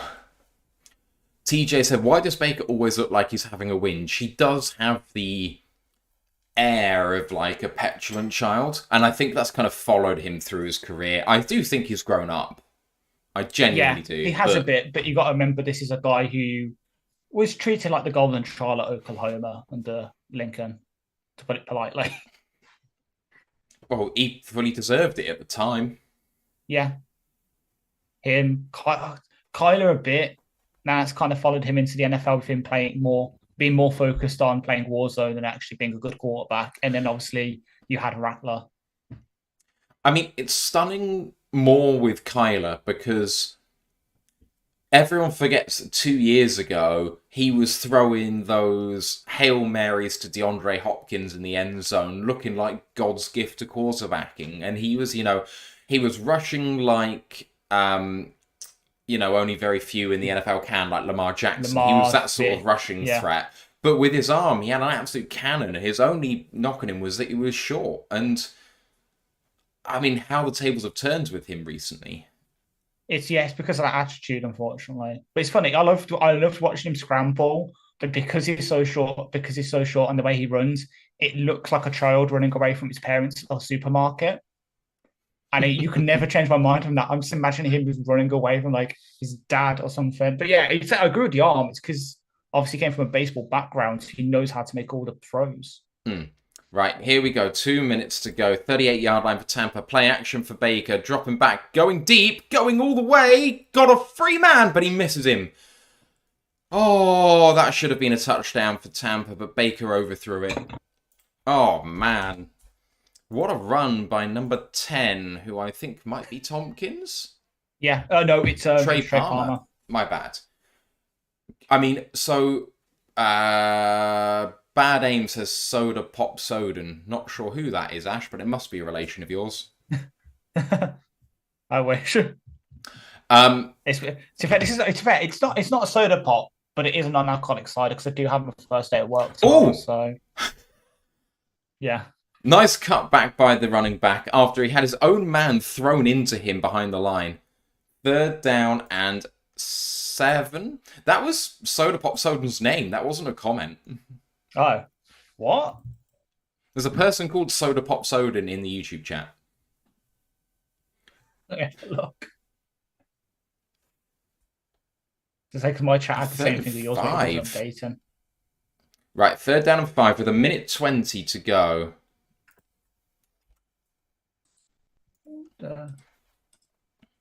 I have no idea who that is. Baker has got to get back to snap this ball, and he does, and they bail out of it, and tip to the line! Lovely play by the Lions, and that is Julian Aquara. What a play! And the Lions are going to get a chance to go again here. 4th down and 5. 106. Julian getting his paw up, recognising the play, and fantastic work. 59 seconds. 3 timeouts. You must be a play ahead of me because I've not seen the punt as yet. Shit. Yeah. I'm trying to make it. I'll go back to that. Amon-Ra has 9 less yards receiving so far this game than the entirety of the Bucs receiving core. This one landed in the end zone, so touchback, 1st and 10, and as Ash rightly says, 59 seconds left and all 3 timeouts to go the length of the field. We can do it. A little bit of Michael Jackson in there. Love to see it. Jeff Hurley saying, Julian, and way to go, little bro. Detroit versus everyone says, run an end around to JMO. I mean, that's that sort of thing that we can I'd love to see that, yeah. John Kapler says, we got 59 seconds to move down the field 50 yards to get a field goal. And we don't need 50 yards to get the field goal. If they can hit from 49, we need to get to the 32-yard line, which is 43 yards. Should be able to do that fairly comfortably. Joshua Mercer says, first off, I thought Amon-Ra was going to be 3 yards short. Then I expected a penalty by default because the play took so long with lateral movement. Then I thought Amon-Ra stepped out of bounds, lol. But what a block by Josh Reynolds. Craig Reynolds. My bad. I did it. You're bad as NFL UK. I did it. Well, I know that, but you didn't know that until now, so there we go. John says, okay, I was off by 7 yards. I know, I'm sorry. I'm as much of a bastard as he is. It's not a half-time. Why have I put a half-time? That's wrong. Sorry about that. All right. And Jeff Hurley says 3 timeouts, touchdown sounds better. Yeah, right. 3 times would be great to get more points before the half. Bob O'Land says they can do it. They absolutely can. But this is a game of not a lot of offense so far. So let's see what happens. But defense is getting tired. And I think we've held the ball for a bit longer, maybe? I would venture. Yes, by about 30 seconds. It's currently 14-49 in our favour to 14-12 in their favour. Thank you very much. Joshua Mercer says our defense has been lights out as well. I mean, we've held them to 109 yards of offense so far. Yep, 6 first downs to our 7, which is good. TJ Yeah. said, if JMO was Yeah. pulling coverage away from someone else, then I'm okay with him not getting the ball. So that's what I said on the preview yesterday, because their whole defense is predicated on don't give up the big play, dip and dime, and then when it gets to third and longs, just blitz the hell out of you. So I'm happy to use JMO as a decoy almost. I don't really care what you want to call it, whether it's decoy or not. But the thing is, I want him to be a viable threat to get the ball. Oh, Bake has a cut on his finger. Oh, does he want his mummy to come visit better? First down and 10 from the 20-yard line. Sorry, John, you were right, because we started from the 20-yard line. So you're only 2 yards wrong, not 7. So you're closer than I was. Second down and 10 now after Goff's throw was incomplete. Return questionable for Dave Montgomery with a rib, according to Pam Oliver on the field. Yeah. He'll get half time to rest and recuperate. So let's see what happens there. Second down and 10 for the Lions. 53 seconds to go.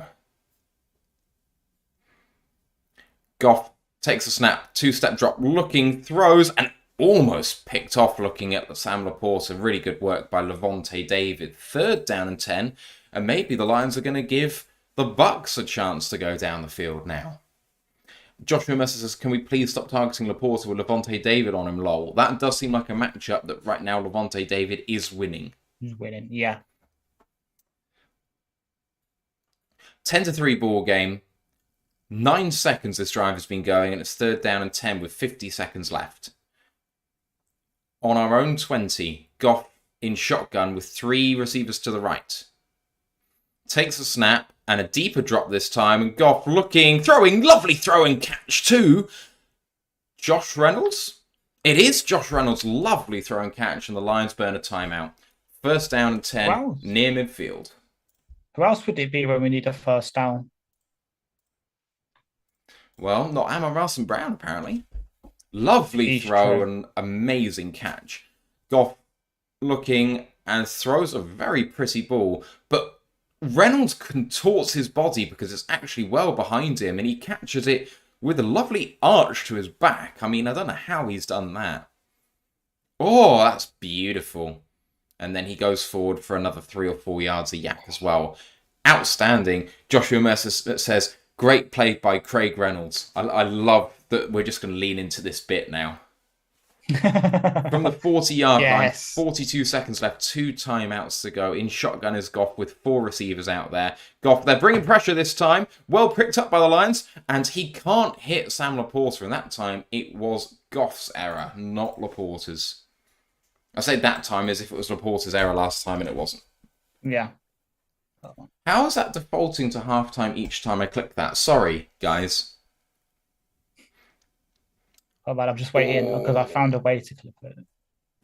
Oh, man. Jimmy's questionable for, doubtful to return for the Raiders. 38 seconds left from the 40-yard line, second and 10. 10-3 ball game. Takes a snap, bringing pressure again, and this time is going to go down. Going to get sacked. Levante David through the middle. They couldn't pick it up this time, and the clock is being allowed to run here. I wonder whether they're going to let this just run out.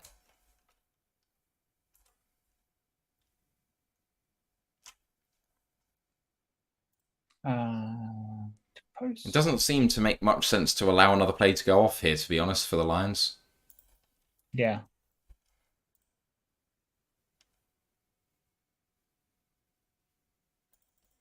And they aren't going to run a play. That is the half. There we go. Just as I post the clip, because I finally worked out a way to clip the block. Oh, to be fair, Tom's made a good point. Levante David is the most underrated NFL player of the past 10 years. Convince me otherwise. Tom said that? Yeah, in Discord. All right. I don't necessarily agree, but I don't have a strong opinion. Who would you say? I just have a hard feeling, a hard time convincing myself that he's underrated. I've always thought he's just quite good. It's Devin White that's overrated. Yeah. I don't think Levante David has ever been underrated. I think, Right. well, kind of, because he's been in the same era as Bobby Wagner, so maybe it's just Wagner's took all the plaudits. There we Maybe, go. maybe you are right. Let's have a look at the scoreboard to end the first half. 10-3 Lions. Goff 12 of 19 for 150 yards and a touchdown. David Montgomery has gone 6 for 14 yards. That leads the Lions in rushing so far. And Amon Russell Brown 6 of 8 for 66 yards and that touchdown with the assist by Craig Reynolds. For the Bucks, not a lot of offense, unfortunately for them. Baker Mayfield 8 of 17 for 75 yards and an interception. Rashad White 6 carries for 22 yards, and Chris Godwin leads the team with 2 catches on 2 targets for 26 yards. That is how much leads their team. Montgomery, of course, had a fumble, which he recovered, and the Lions did get an interception early on. That was caught by Will Harris after a lovely tip at the line by Isaiah Buggs. Ash, I know you've been struggling with trying to get a stream, but just give us your thoughts at the end of that first half. And I am going to go and get myself another drink. Yeah, knew it. That's why I have the chat stuff.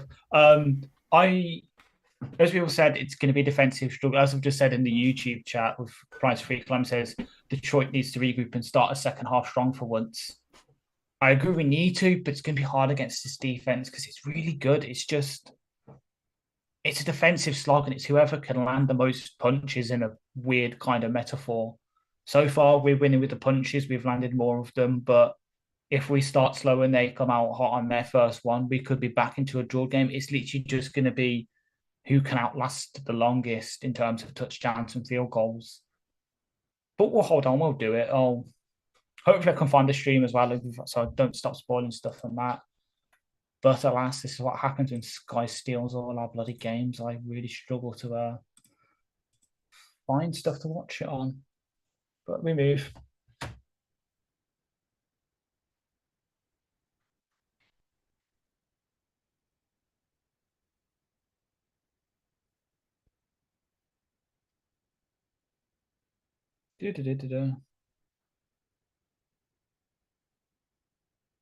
For those who are tracking our old players as well, it was Bobby Price who recovered the fumble on the Rams, the former special teams star for us. And agreed for Brent, but unfortunately, if you want it for Christmas, you're going to be waiting quite a few more weeks. Like I turned 25 before Christmas, so that's how long you're going to have to wait. Oh, Christ.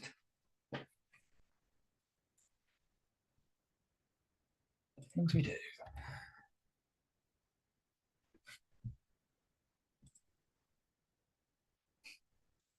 It's usually, well, TJ, it's usually a lot better, as you know, but unfortunately, as I say, I don't have a stream right now, so I'm sitting here trying to not spoil, but at the same time trying to reveal that I'm not spoiling by not giving too many reactions. Because obviously, at points I can see stuff like 20 seconds ahead of Matt, and it is annoying for him, I know, but not else I can do. Let's try this again, shall we?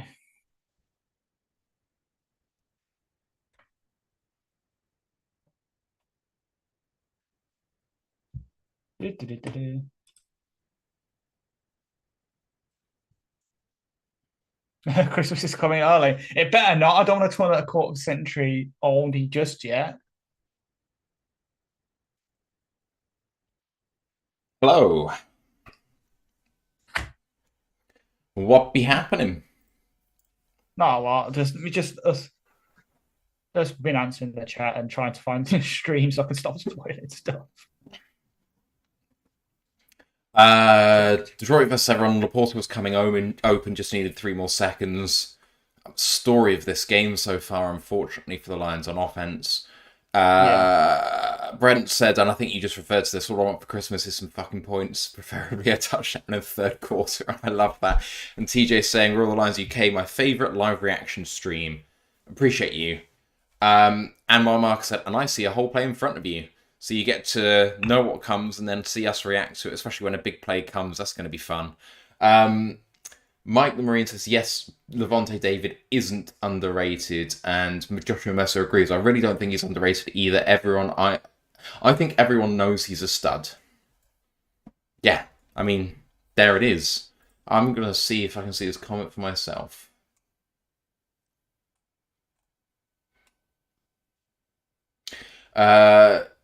He went on to say, there I'm thinking he could be a borderline Hall of Famer, and looked it and has one Pro Bowl appearance. Must be one of the few players with more All-Pro selections and Pro Bowls. That's a fair point. If you are getting selected for All-Pros rather than Pro Bowls, that does say something that the critics like you more than the public does. Yeah. But is that not just that for the majority of his career, Tampa have been shit? Yeah, pretty much. If Stafford actually got selected to a few All-Pros, we'd be saying the same about him. Unfortunately, he hasn't had a lot of either. Yeah.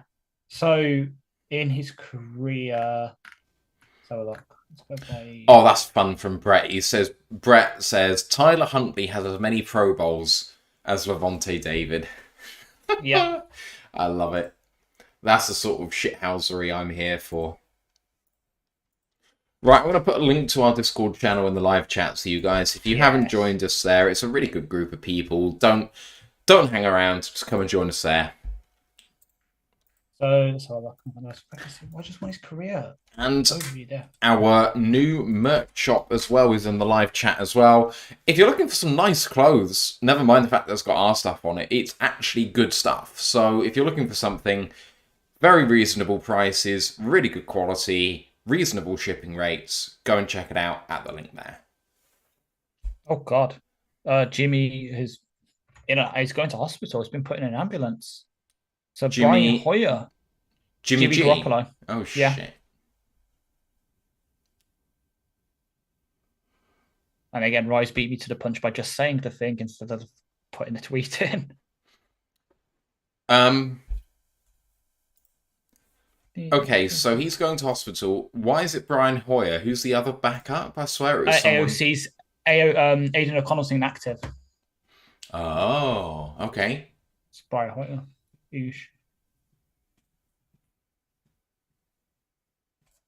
Yeah, I'm just looking now at Levante David's career, who came 5th in Defensive Rookie of the Year voting in his rookie year. He was first team All-Pro second year in the league, Pro Bowl in 2015, second team All-Pro in 2016 and 2020, and then averages about 110 tackles a year. Where's the Hall? They have a Hall of Fame tracker, don't they?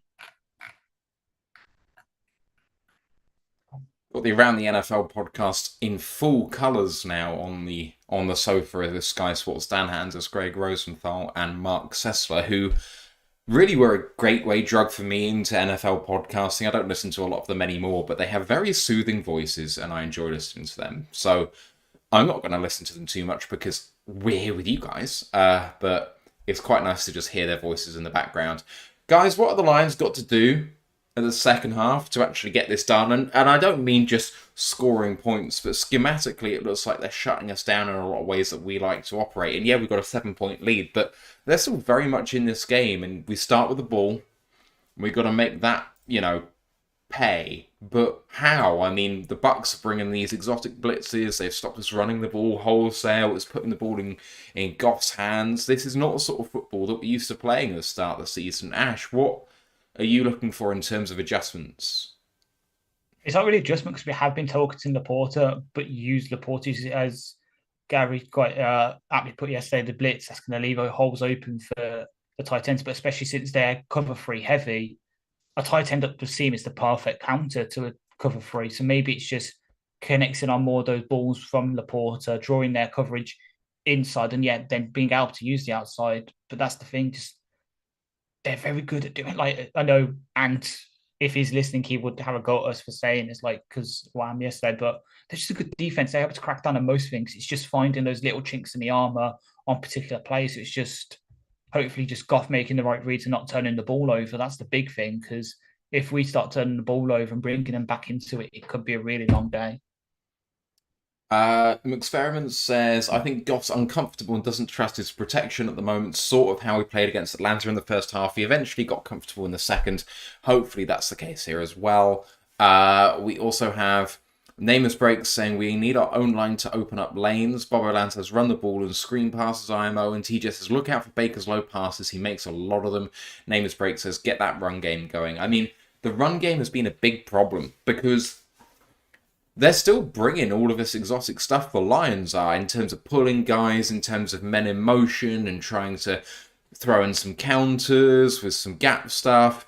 And Tampa have just been all over it. It always seems like they've got an extra guy in that area when we're running the ball, like they've keyed in somehow to when we're actually going for the run. And I don't really know how you stop that other than hard transitioning the other way, trying to recreate the run game by doing some of the stuff that maybe Amon-Ra does very well, or Khalif Raymond does very well with the screen game, or with... I mean, I haven't seen really a slant pass today by the Lions, and I don't know if that's by design, but that's the sort of thing that kind of gets that sort of thing going. It might be because, I know we were just discussing Van Savard earlier, that's the kind of passes that he's usually got his hands on, like either PBUs or interceptions.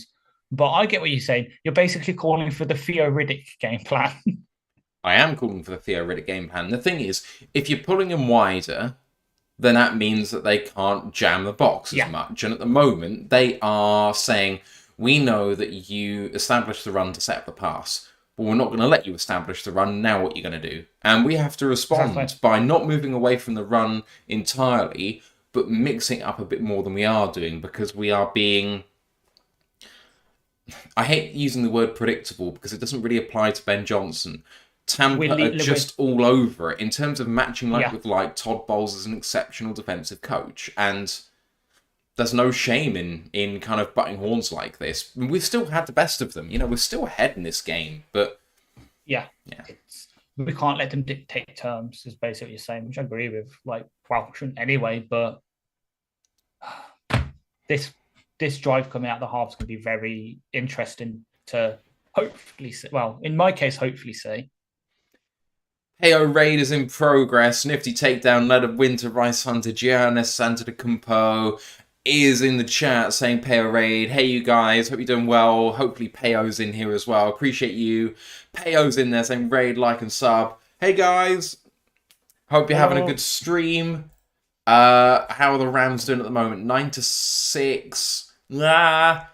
Hoping for you guys because I like Payo. And I like Stafford, although, actually, the result of that game probably doesn't impact on us particularly much, I guess. Heyo! Giannis said Rams doing trash. Grandizer's in the building saying, please hit the like. Appreciate you, Grandizer. We should go and say hello to Payo on his stream as well. That would be good. I've never conducted a raid before. I don't really know what to do. Me neither. I'm usually not the... Ooh. We are back for the second half, and I'm not seeing it. Right. Guys, I don't know if you can do me a favour or not. I don't know if we have the people to do it. Oh, they've kicked off already. We're going to... Teppo Cortalainen with a super chat of €10. Appreciate you, Teppo. That's much appreciated. Thank you. And Mike the Marine gifting a tier 1 sub as well in Twitch too. Right. There is a link to Payo's channel. He's been fantastic to us over the years, so if you guys can go and raid them as well, that would be fantastic.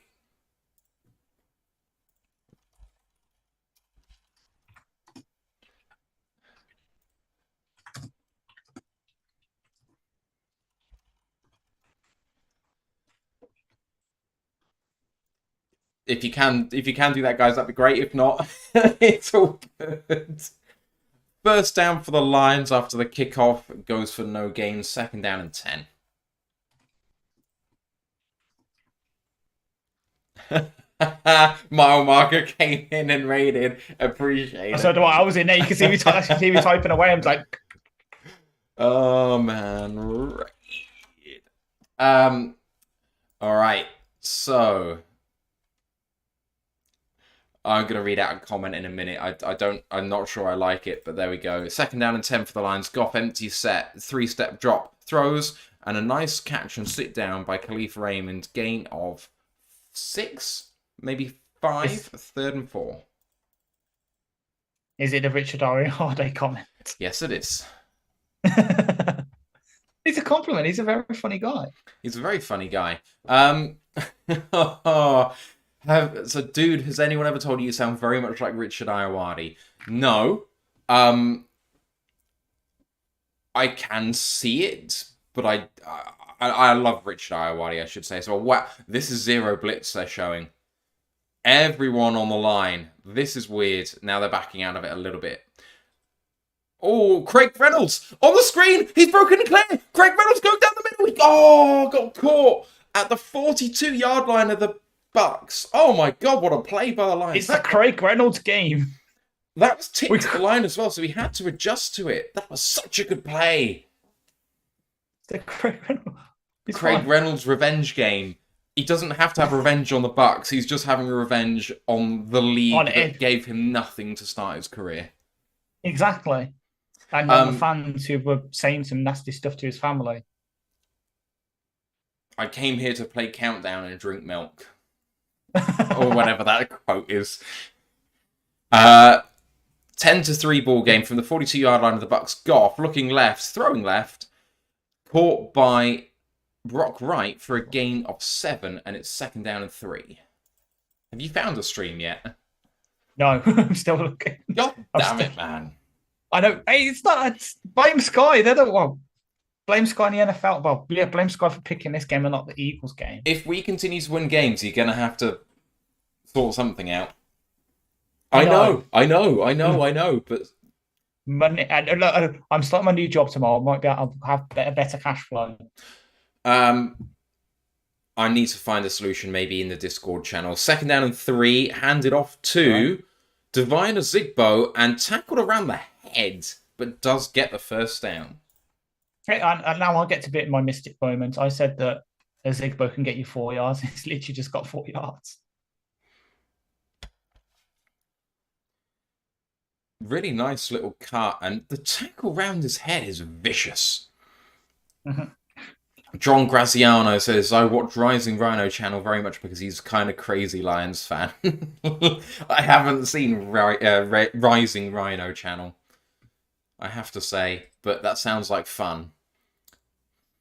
Right, Goff on the centre here at the 31-yard line and play action, and has to throw it at the legs of Brock Wright because there was a man coming up the middle there. 2nd down and 10. Goff has done a great job when the play is just dead, that he's throwing it away really smartly. Grandizer says, sorry lads, I'm not here moderating for Payo's tie. Love that you chose to raid. Cheerio. Appreciate you, Grandizer. I know you've got some work to do. All right. 2nd and 10. Lions in position. Once again to put some points on the board. Goff with a toss play to the right, and really good penetration by the Bucks. That's Levante David for a loss of 4 and 3rd down and 14. And now the Lions are on the edge of field goal range. There might be that this might be punt territory. Weller Edit says Payo Raid Raw. Heyo. Heyo to the Payo Raiders. Mile Marker says, I hate the 3rd quarter. Just get those 3 yards back and we can hit the field goal from 48. But, you know, if this is now 51, I think, and we can't do that. So, 3rd and 13.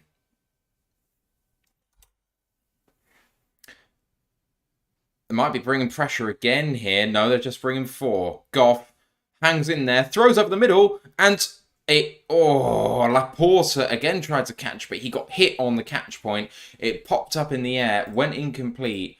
And are the Lions going to try the field goal from 51, or are they going to 50, punt? 51, 52. Goff with a nice throw, again slightly behind Laporta, but it had to be there, otherwise it would be too near the DB. And really good play by Carlton Davis. Granddad said Rising Rhino's a Colts fan, not a Lions fan.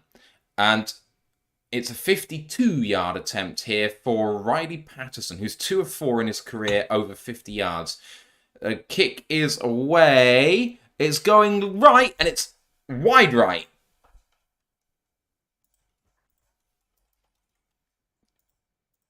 Not ideal, given that it gives great field position to the Bucks. It looked good to begin with, but with the wind, it just drifted right and right and right. And unfortunately, the Bucks take over 7 points back in plus territory now.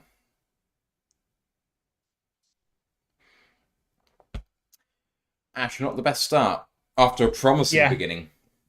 Exactly. Not that we said that we had to take the momentum coming out the half. We did early, but we just stalled out. We've got to really, hopefully, at least hold them to 3 on this drive. Turnover would be nice, but just hold them to 3 and then see what we can do from there. South Africa beat France. I did that. Oh, France, the home nation, are out of the Rugby World Cup. Wow. And Jordan Henderson hits back at boos by England fans. It won't change who I am and what I do for my country. That's not hitting back. That's justifying it. Yeah. He should go and have a look at himself in the mirror. Crew Neckline says, what do we do? Just go for it on 4th and 13 instead of trusting Patterson? No, we punt. Unfortunately, it's not great, but you're kicking from the 35 or 34. If you punt through the back of the end zone, it's a net of 14, which is not great. 4th and 13 is probably happening against this defense, I would estimate 15 to 20% of the time. I don't think your success rate is much better than that. So, if you punt, if you can make sure to land it in the 15 or 10 yard line, don't risk it too much trying to get it deep. If you even manage to just do that, then you are gaining yourself 20, 25 net yards. It's not great. Joshua Mercer says, anything 50 plus you punt unless you have 5 yards to get Riley Patterson effects. Chrissy J, 40-year UK Lions fan, says, I miss Matt Prater. I don't miss Matt Prater. I don't. I like Matt Prater, and he used to hit those kicks with regulation. But the Lions have become more offensively minded on borderline calls. Prater wasn't the best at shorter yardage, which, the Lions find themselves in more and more. So I think we need a Riley Patterson more than we need a Matt Prater, but it is unfortunate that they've left us here. 1st and 10 for the Bucks. Play action and a lovely play to Chris Godwin, and he's going to break away here. Nice play by Kirby Joseph, but taken down at the 35-yard line of Detroit. They are rolling.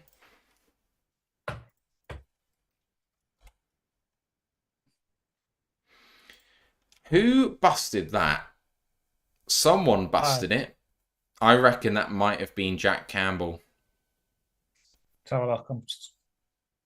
Unfortunately, Bob O'Land says, I miss Jason 21. Hansen. 21. Tracy Walker's 21. Tracy Walker. Play action for Baker looking deep. And a nice throw again to Mike Evans. And they're now in the red zone. Bucks are driving to bring this back level. Okay, so just because I've got a stream that's about a minute behind. So Sutton gets drawn by a motion, tight end to the outside. He goes to follow him.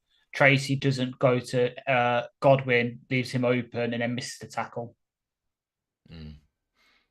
Evans and Godwin with 2 big catches there. Now in the red zone. Can the Lions tighten up here? This has been like a knife through butter in the first 2 plays. From the 18-yard line of the Lions. In pistol. 2 to the right and hand it off and up the middle. And gain of maybe 3 for Rashad White. 2nd down and 7. Lee McNeil with the tackle. It seemed, because I'm seeing a replay of the Evans catch, we're going just soft zone again in the 3rd quarter. We need to stop doing it. Joshua Mercer's just the same thing, playing soft now for some reason. Yeah, I don't like it. No, I mean, it doesn't help. 2nd down and 7 here. Shotgun this time. Baker's got it. And a quick throw in the flat to Kate. Oh, no. That wasn't Kate Otten. Kate Otten in front. Tackled by Jack Campbell. 1 yard short. 3rd down and 1. Against one of the best 3rd down offenses in the country. Nice play by Tampa, realising where the advantage was. 3rd and 1 with 8:10 left in this 3rd quarter. 7 down. In shotgun again, even though it's only 3rd and 1 with Baker, with Rashad White next to him in 11 personnel. And he play action, and it's a zone fade. That is going to be offensive pass interference. There's a flag on the play, but he pushed Sutton. They're saying you could go either way here. How? Sutton is playing the ball, and he just gets pushed and bullied over by Mike Evans. That is OPI.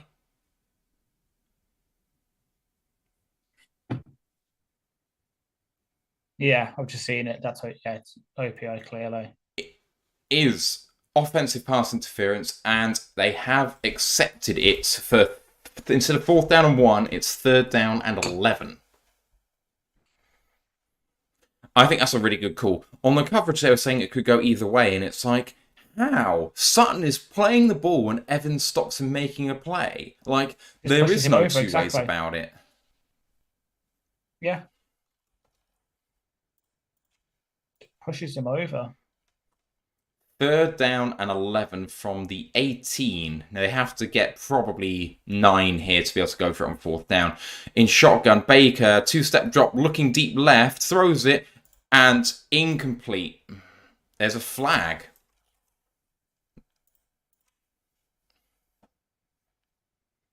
It's in the defensive backfield. Please don't let them convert here. Looks like it could be on Will Harris.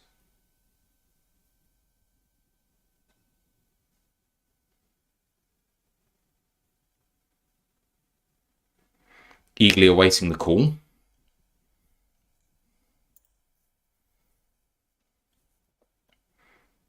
Come on, guys, what are we doing here? I have no idea.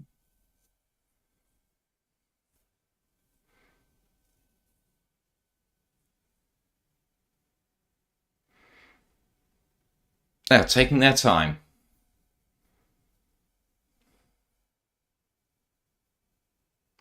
No foul on the play called. 4th down and 11, and the Lions are going to get out of here and escape only giving up 3, hopefully. Thank God for that. Mm-hmm. Josh Hummer says, sorry, I'm ahead again. I'll delay my comments. Don't worry about it. Get your comments in there. Would rather you say something than not. Chase McLaughlin comes on again for the 36-yard attempt.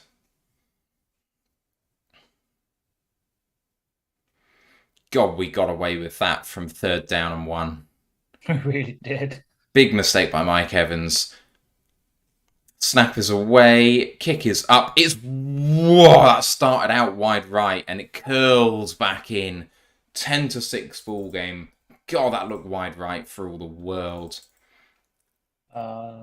Interesting start to the 3rd quarter. Lions with a really good drive. They miss their field goal attempt. Tampa Bay have a drive that's really good. Looks like they should score a touchdown. It stalls out. They end up having to accept 3. Ash, feels like the Lions have come out there probably net positive, even though they've lost 3 points. Yeah, 100%. We had the momentum, as we said, at the end of last drive. We had the momentum early. We stall out, go for a long field goal, miss it. So just hold them to 3 when we're in kind of bad field position is a definite win, especially as you said, we were on that 3rd and 1, and they could have easily got a touchdown, Mark Evans in the end zone. But we need to score. We need to make sure that we don't start letting them back into this game. We need to keep scoring so that it makes it harder for them. Because right now, field goal makes it a 1-score game. If we get a touchdown, it's back to a 2-score game in our favour, which is what we want. We still have David Montgomery leading us in rushing. We have 23 yards rushing today so far. Craig Reynolds, 5 rushes for 2 yards, which is unfortunate. Rams have scored a touchdown and lead. Congrats to Peo and his team. Cup touchdown for receiving touchdown from Matty Stafford. Tepper Quarterlinen says, let's have a touchdown drive, shall we? Detroit versus everyone says, we need to answer this score to get Jameson involved. Mile Marcus says, only 3 points. Good. Okay, then. Joshua Messer says, Patterson better be kicking to the left, if anything, going forward. Yeah, I mean, that wind is swirling. At least hitting this end, Josh, but when they flick around, he's going to have to do it the other way again, I guess.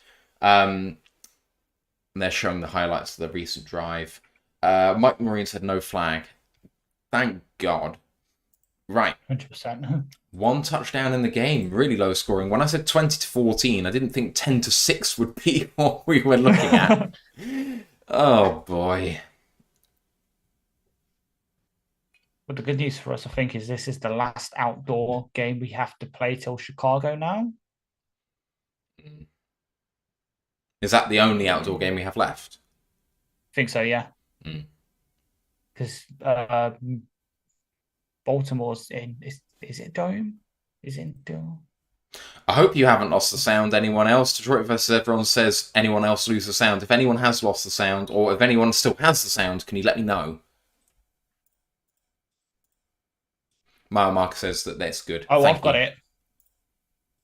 I've got the sound. I've just checked on my stream. I've got the sound. Yeah, both on YouTube and Twitch. Appreciate all you guys for being here. Loud and clear hearing us as the Lions have a return on kickoff. From the 8-yard line. Getting ahead of steam and running all the way up to the 28-yard line is...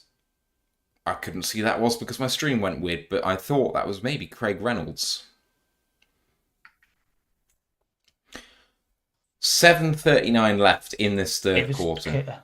Khalil Dorsey, who's taking kickoff. There we go. You mean the first and down, the first and 10. So say M&T Bank Stadium, which we're playing next week, is technically outdoor, I think. Yes, I think you're right. First and 10 for the Lions. Under center. In 12 personnel, I think. Jamo's out there. Goff hands it off to Craig and runs hard. Gains about 1. Second down and 9. Monty's been downgraded to ruled out. Bugger. Marcus says, my favorite is hearing an NFL game called in German. Mein Deutsch ist nicht so gut, aber ich kann... I don't know what attempt it is. I'm not going to attempt it. T-Bone says Baltimore is open air. We don't have to worry about it being open air because Baltimore were bad today. Second down and 9. You did your homework and I told you to get a scouting report for us. Here we go. Second down and 9. Gunned it to Sam Laporta for his first catch of the day. Gain of 5. Third down 4. I'm going to say, let's just see. What time is it on your stream right now? Like, what's the game clock at? Third and 4, and Goff rushing to the line. Bucks didn't look ready, but now they are. Goff looking right, under a little bit of pressure, throws it, threads the needle to Amon-Ra St. Brown for the first down. What time's your game clock at? It's just disappeared because it's on replay. Nice throw. Fantastic by Jared. I'm at like 6:40 roundabout now, so I'm probably about like a minute behind. Half a minute behind, 6:10 for me. Behind, sick. From the 44-yard line, Goff under center. Trips on the right. Actually, it's 11 personnel, my bad. Hand it off and gains about 1 yard on the run. Second down and 9. I think we need to stop running it. Sorry? We need to stop running it. We need to stop running it between the tackles. I think we need to start doing some like. That one was outside the tackles and looked even worse though. Did it? Oh god! Let me have a look. It's coming up for me now. So on ESPN it said right guard, so it's like, oh god, why we keep going down the tackles? That was off right tackle, and they were just at him already. Yeah. Second down and 9. Oh yeah. No, he started to go outside, then he cut it back up to behind. Goff on the move and threw it to Jameson Williams with a nice catch. Gains 8, and it's third down and 1. There we go. He had to come back a long way for that one. Goff under pressure, managed to launch it over the DB. Looped for Jamo, who adjusted well to it.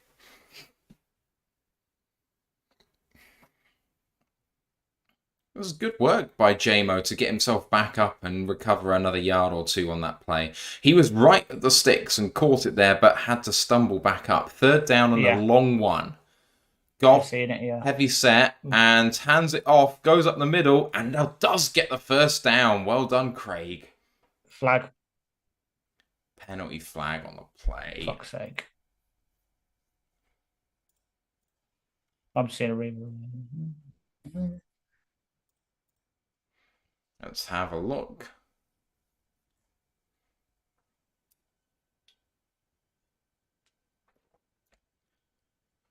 Holding on Amon St. Brown. Have a look. Oh, when Amon-Ra is the guy who has to block an outside linebacker, that's not going to go well. Or a cornerback. Yeah. Oh, yeah, that's holding all day. 3rd down and 11 now.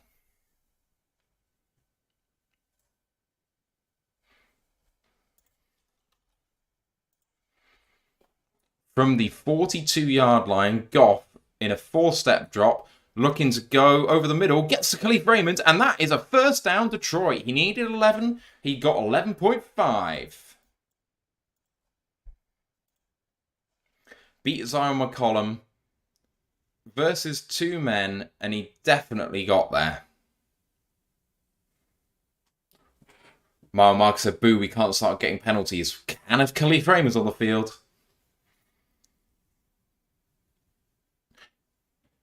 Number 70 is an eligible receiver, so the Lions have brought in a 6th offensive lineman here for this particular one.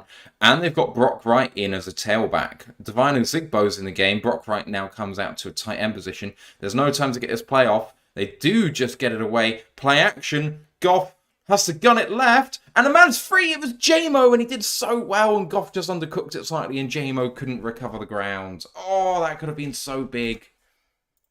That's what she said. 2nd down and 10. Jamo did get there. Maybe should have caught that one. That's sad. Goff under pressure. Maybe the Lions got away with the hands to the face there. I know that that's going to evoke some memories for the Lions, but never mind. 45-yard line of the Tampa Bay Buccaneers here. 3:30 to go in this one. 2nd down and 10. Goff takes a snap, 2-step drop, throws quickly, and dropped! Dropped by Sam Laporta. I think at this point, the coverage has been so tight that he's seeing ghosts, Sam. Yeah. Because he'd be catching that all day. So, me being me, Danny Rogers tweeted with Amaral penalties, that his first one ever. And I was like, and of course, me being me, I found the exact one he found, put it directly in the S. His 2nd ever penalty in the NFL, that holding was. 3rd and 10. Another 3rd down for the Lions here. 3rd and long, 3:27 left at the 45. Goff.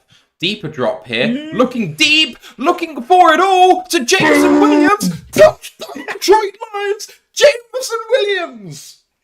Let's go.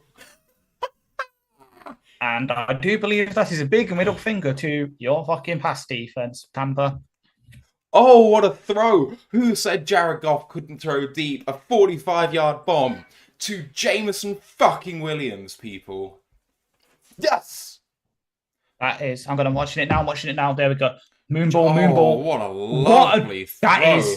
That was a fucking lovely ball from Goff. Just a moonball. That's me playing. So I finally got an Xbox. I can play Madden. That's me throwing it deep to Jamer. That was perfect. Oh, it's really good coverage as well. The extra point is good, and it is 17-6. And Jameson Williams says, "Hello, haters." I think it's saying him. It probably said some not as nicely as that. I think that is. As Justin Rogers, I'm kind of going to paraphrase his tweet. That's him learning from that play a couple of plays ago where he just missed the ball. He adjusted to that ball so well. Yeah.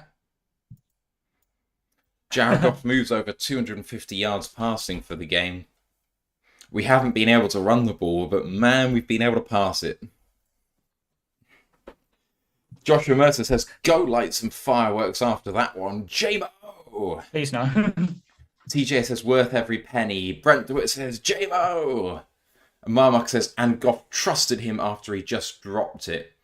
Exactly, yeah. It's terrific coverage. Even though they're struggling to track it, Neil sees he's about to catch it, gets his hand up in there, and J-Mo adjusts the ball even when it's on him as well as he's going to the end zone. Get in, Lions.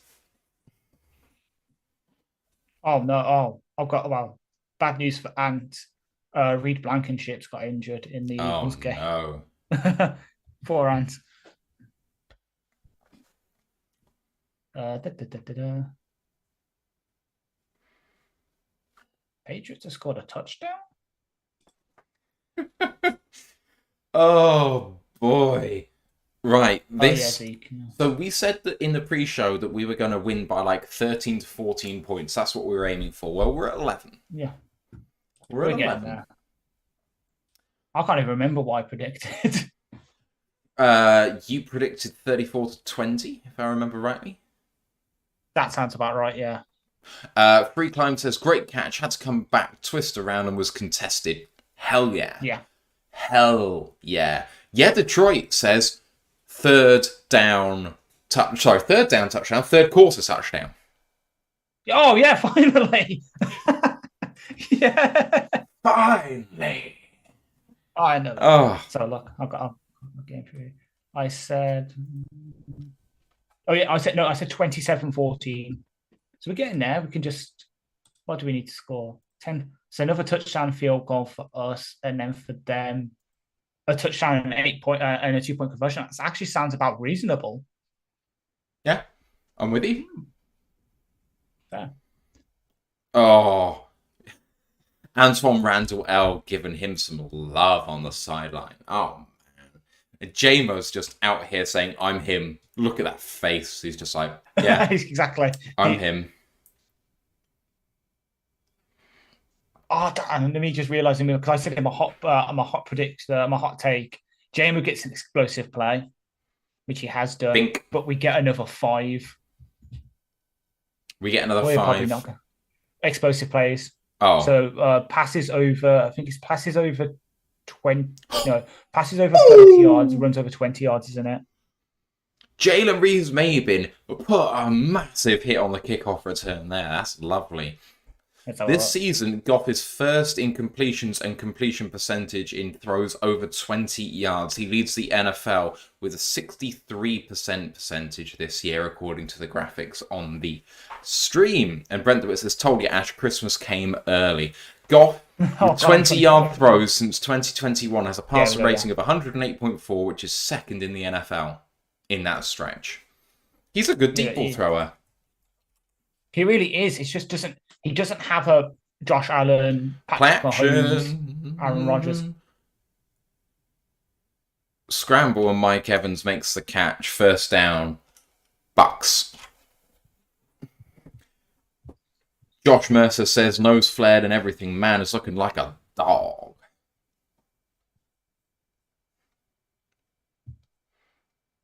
I don't really understand how when I start to play the clock at the same time they do, that they then slow it up. Why? Yeah. It's a running clock. 2:50, 2:45 to go. That's just scramble, because I'm finally seeing it. I formation and hand it off, and a tackle by Jack Campbell, gain of 2. 2nd and 8. I say the creamsicle uniforms are growing on me. They look like a college team.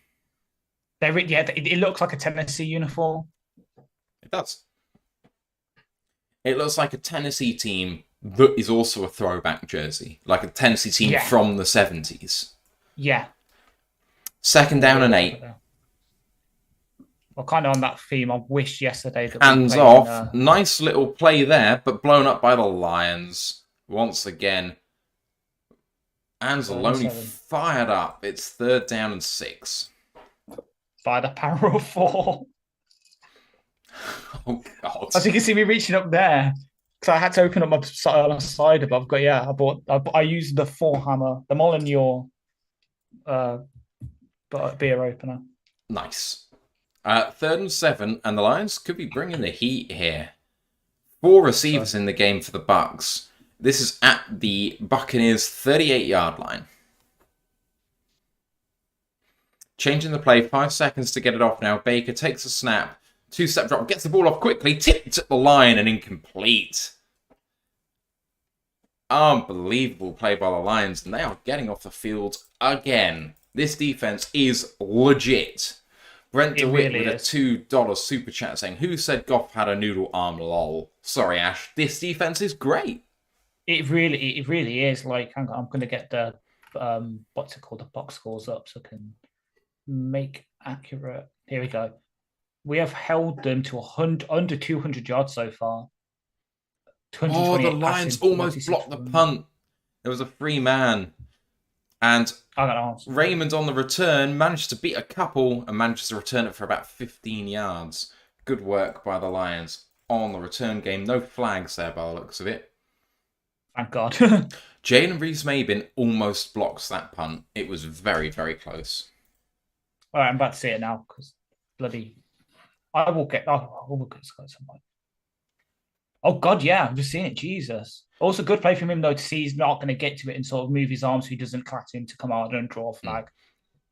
While we're just in the TV timeout, I'm just going to get another drink because I'm thirsty tonight. Yeah. No, it's Sunday tonight. Hello, guys. You're back with me. Now's your time to drop any FSU hate in the chat.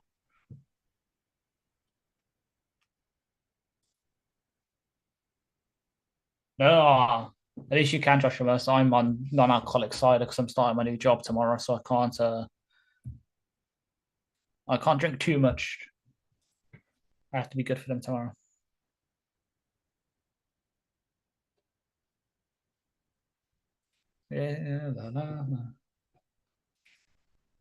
Oh yeah, 100% Detroit versus everyone. I'm so excited for Pascal to come back because he just gives us more of the option. So I know we've been with the past couple of weeks we've been running with only like 3 defensive tackles because we've been using Hutch, Kamish inside and Romeo inside. Pascal just gives us another option to do that. Like he can easily play the big end role that Kamish and Hutch sometimes plays, but you can also play inside. So excited for him to come back. But unfortunately with Houston, I think it's going to be a bit longer from what I remember. So hopefully he can get back soon because it just gives us that option. Because I know Campbell's been playing the Sam role again, supposedly in this game, but Houston just is so elite at it. Like if we had Houston, I would actually go on. My hot take would have been that Houston had at least one sack been lined up against Tristan Wirfs because I think Houston is the best weapon to use against Wirfs because of that like dip that he has.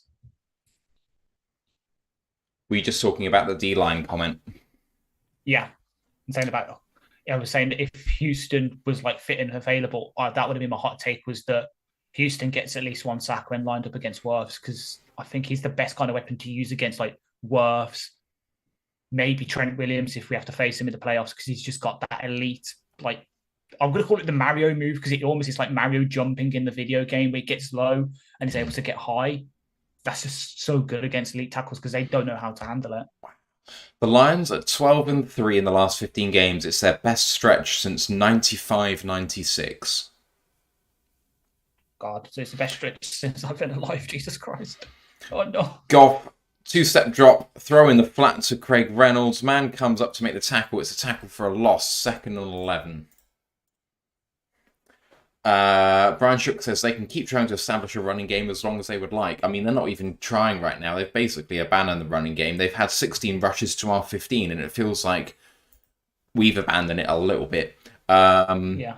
About Houston, the problem with Houston is that when there's a break, you just don't know how long it's going to take before someone comes Exactly, back. yeah, that's what I was saying. Yeah, it's not going to be long. So saying about the defense though, and currently in all the games going on, we've got like allowed the lace points on us. Even the Eagles have let up 9 points to the Jets. Flag on the play, and it looks like it's going to be a hold on the offense, if I'm honest. Goff scrambled up the middle for a gain of about 4 under pressure. Just Goff's 160 passing yards and third down, the second most in the game in his career so far. His most was 182 in 2019 when he was with the Rams.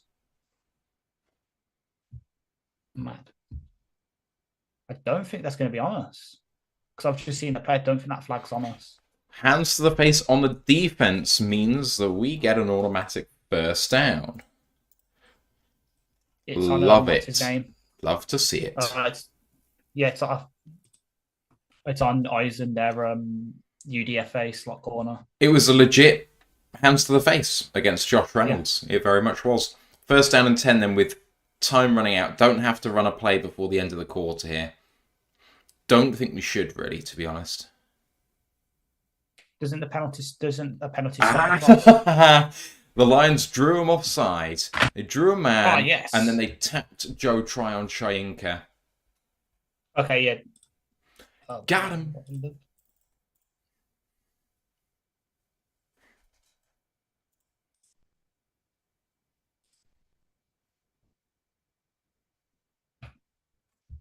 2 seconds on the game clock at the end of this third quarter. But because it's a running clock, that is the end of the quarter. So it's just the first down and 5 as we come into the fourth. Why are they playing Move Along by All-American Rejects? Is that All-American Rejects? I don't. No, Move Along is... Yeah, the All-American Rejects, yeah. Thank you. All-American Rejects. Thank you, I wasn't losing my mind. I love that band, my little emo self. Okay, let's bring up the scoreboard once again at the end of the third quarter, and here it is 17-6 Detroit with possessing the ball as well. Goff 21 of 32 for 272 and 2 touchdowns. Dave Montgomery still leads the team in rushing. No one else has more than 4. And he has 6 attempts for 14 yards. Amon-Ra St. Brown has 7 catches on 9 targets for 77 yards and a touchdown. Jameson Williams has 2 of 3 for 53 yards and a touchdown as well. On the Tampa side, Mayfield 11 of 22 for 128. That should be, not 21, apologies. And an interception. Rashad White leads the team in rushing, 7 carries for 26 yards, and Chris Godwin is 3 of 3 for 49. Ash, advantage Detroit going into this fourth quarter. No more than 7 points scored by any team in any of these quarters so far. And so with an 11-point gap, you'd hope that the Lions can kill the clock here, but their best weapon to do that is the run game, and that is ineffective right now. Yes, as you quite rightly said earlier, we're just going to have to rely on the short game in a way. Like, now is the kind of time where you start using Laporta, Khalif, Amon-Ra, help Rockrise and that on crossing routes across the middle, throwing some mesh, because David will probably cover one, but Devin White or Eisen will be lost with the other, and then you've got an open receiver. So start using those crossing patterns and mesh patterns through the middle, and just grind out the clock through the short game, because best weapon against them now is to sort of keep the ball out of Baker's hands. Don't let him get the ball and start throwing deep to Godwin and Evans, because if they start getting in rhythm, then it could be a quick catch-up from them. But we should be able to hold out, hopefully. Should be a nice stress-free fourth quarter. Oh, right, fellas and ladies in the chat. Wisco Lions fan is here as well, saying, "Hey Josh, hi. Hello to you. Why can't I remember Wisco Lions fan's name? Oh my god, I'm so sorry, Wisco. Oh shit, that's so annoying. I've spent so much time in that Pride of Detroit chat. Damn. Sorry. What have we got to do, guys, in this fourth quarter to get there? Because this running game isn't doing the business. Play action for Goff, and he's looking deep. Throws wide open Amon-Ra St. Brown, who slides down at the 34-yard line of Tampa Bay. And they are knocking on the door once again.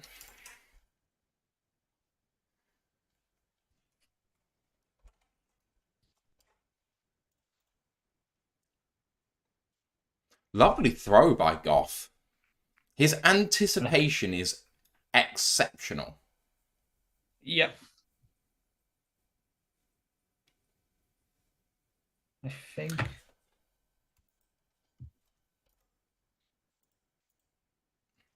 Goff in empty, takes a snap and a 2-step drop, looking right, looking left. Now throws short to Josh Reynolds and a gain of 9.5. Second down and short. I know we shouldn't bring up the Bucks UK preview podcast that we were discussing on Discord on Monday, but I do remember them saying, they really haven't got their passing game started yet. How does over 300 yards passing sound, my friends? 17 points, but he's had an exceptional game by himself. He really has. Wisco says it starts with the same letter that Pride of Detroit does, and it has a nursery rhyme with it in. I'm so tired right now. Goff, short drop, lovely throw to Marvin Jones Jr. with a catch and a first down, Detroit. So Pride of Detroit's a P. Mm-hmm. Peter Piper pickup. No, that's a tongue twister, not a nursery rhyme. Oh. Josh said, a little misleading of a hint, made me think P, and I know your name is blank. So, it doesn't begin with P. It begins with J. It does begin with J. Jack and Jill went up the hill to fetch a pail of water. And it's the lady in that nursery rhyme. I Jill. don't know. I'm sorry. I'm trying my best here. I know. I know that you haven't done a lot of talking on Twitch as yet. So yeah, I will get there. Trust me. Especially if, as I say, if I can get the Xbox working and actually downloading live updates from EA, so I can actually get the updated Jill, ratings. Fucking Jill. Come on, I should know. Sorry.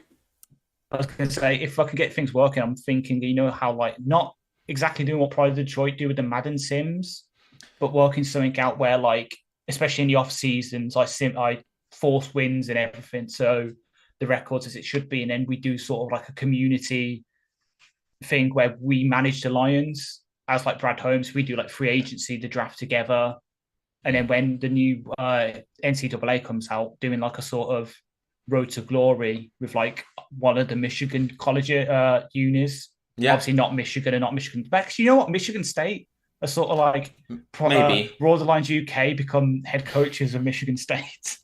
3rd and 8 after a short draw play there by Craig Reynolds. Goff now changing the play. Not much time left here. 3rd and 8. Goff calling something out to Craig there. They're bringing pressure. They're bringing 6. Goff throws quickly, tipped at the line and incomplete. It's going to be a field goal opportunity here for the Lions. And now, can the kicker remember that the wind is going right to left here? Oh, no. I've just realised, fired Nolan. Josh Reynolds' streak of every catch being for a first down or a touchdown has ended. Yes. Unfortunately, yes. 36-yard attempt for Patterson. Need to aim at the right upright here. 5 of 5 this season from this distance. He aims it down the middle. It's drilled, and it is 20-6. 12 minutes to play. The Lions lead by 14, which means they are in my predefined territory of being in this game because they are more than a point per minute ahead. Well, also I'm still on for my game score prediction. What did you say again? 27-14. So we need a touchdown and they need an 8-pointer. Yeah, that's what I'm saying. So if they score, let's say they score a touchdown now and score the 2-pointer. But they won't go for 2, will they? Oh, actually, the analytics would say they should do. But are they an analytics-based offense? I don't think they are. Amon-Ra has hit 100 yards, by the way, for the game. Let me have a look. I don't think they're a team that tend to trust in analytics, but I could be wrong. I know that because it's Canales is. I know he's. I don't want to use the whole. Sorry? I don't use the whole thing because Canales is young. He'll be more likely to go with analytics, but at the same time, I'm kind of tempted to. They have gone for. Does it say? 2 4th downs. Before today. Yeah.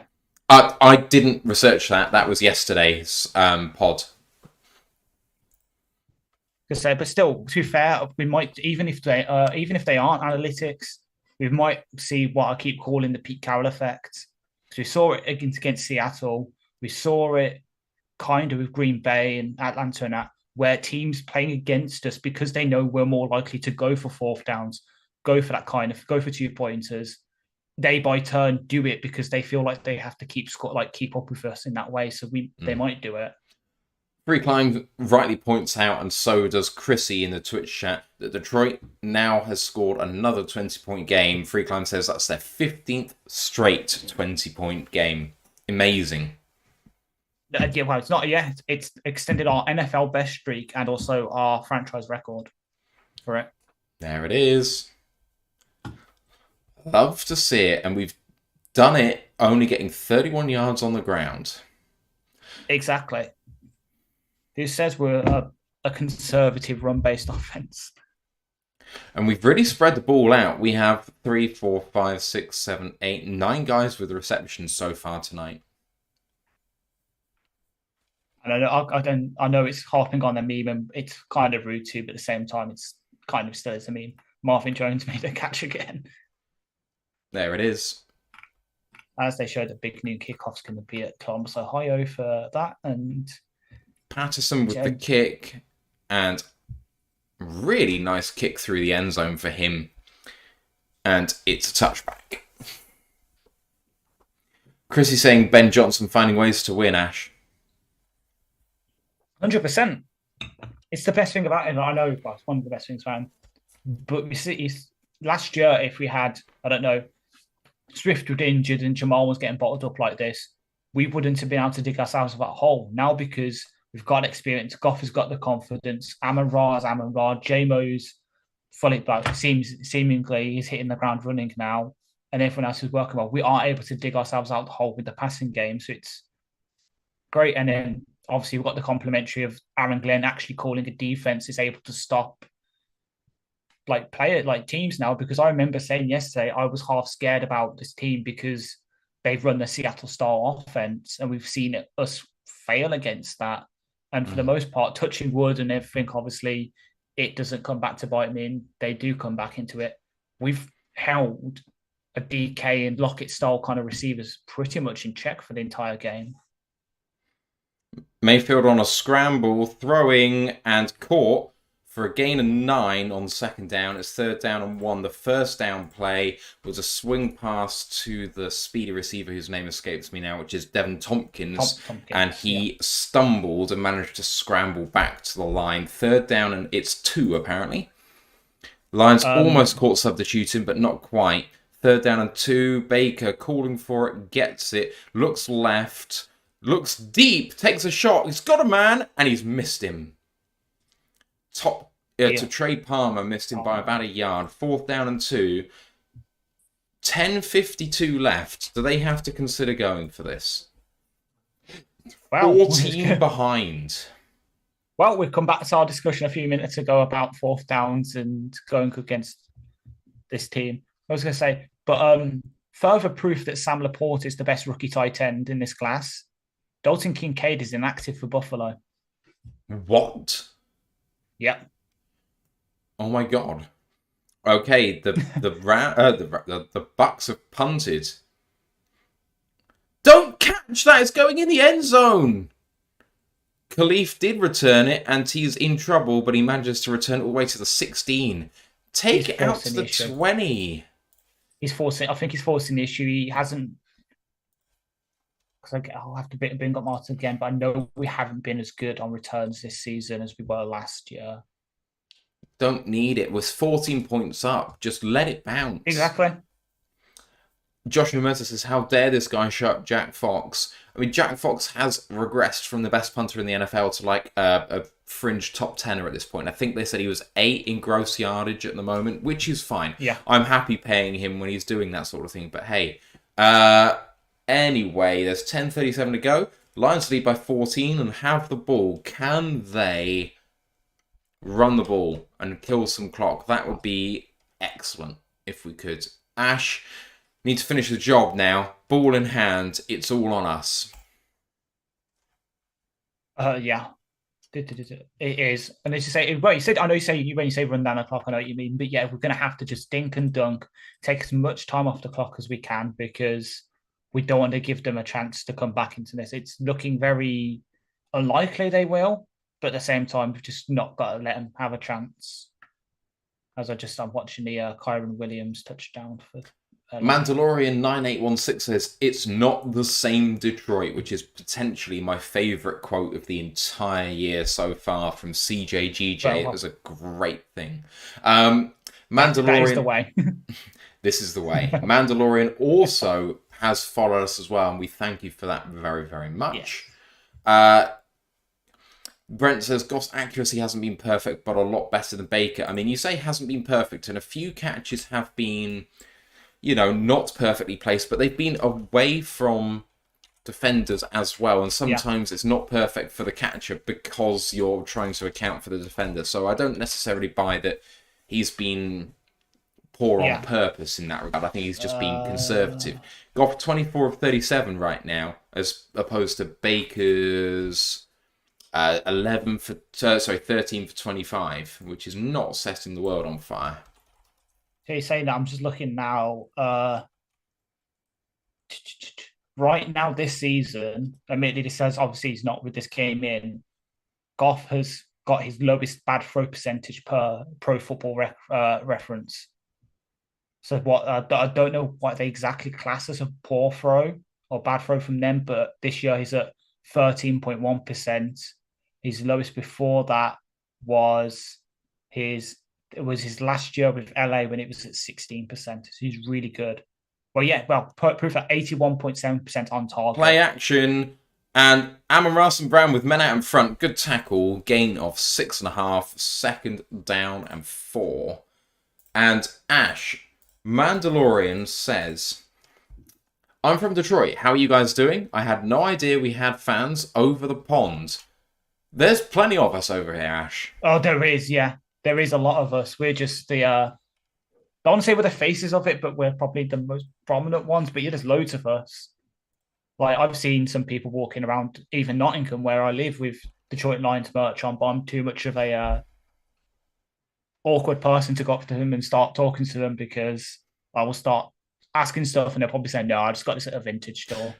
There's loads of us. There's people from the UK at Ray J right now, as some of us know, because we are getting some great videos from him of stuff going on over there.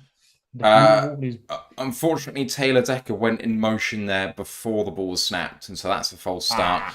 And the Lions go back 5 to second down and 9. Chrissy says, yes, follow the Lions since 1982. That makes you the 40-year UK Lions fan. And Mandalorian, I've posted our Discord link in the chat. There's a lot of Americans on there, but there's a lot of UK Lions fans on that Discord, and it's a really friendly pace if you are searching for a Lions community like ours. Nice throw to St. Brown, who gets back 6 of those 5 yards, and it's now third down and 3. And even if you just want an up-to-date news source, because I have no life outside of this and work, usually when news breaks, I'm pretty quick at posting it into the Discord. So if you want something that's like just a quick collation of like all the notifications on Twitter, don't you? Just like everyone. Basically, all like the major people and that. And yeah, like as soon as I see it, I'll post it in. Right, third down and 3, 9.5 minutes to go. 14-point lead for the Lions from their own 23-yard line. They've bought themselves some room here. Goff changes the play. 11 personnel from shotgun. Snaps the ball. Goff looking right and throws. Nice catch by Amon-Ra St. Brown. And it's a first down for Detroit. Amon-Ra looks at the sticks, looks 1 yard past it, makes his break, and is so sure-handed. What a throw. What a catch. Good coverage by the Bucs, but there's nothing you can do against one of the best wide receivers in the NFL. Yeah. It's no point arguing it anymore. He is one of the best wide receivers in the NFL. I'm trying to see, did Jamar Jefferson... Amon-Ra St. Brown, they just said 5 receptions on third down, 4 for first downs. He is him. And Goff hands it off on first down. Lovely cutback by Craig Reynolds, running away from his blockers, but he manages to go round some of those guys. Maybe got 7 there for second down and 3. Teppo says St. Brown closing on 120. He is at... I saw it just a second. He's at 100. He's at 11 catches for 116 yards, and this is his fourth career game with 10 plus receptions, tied for third most such games in team history.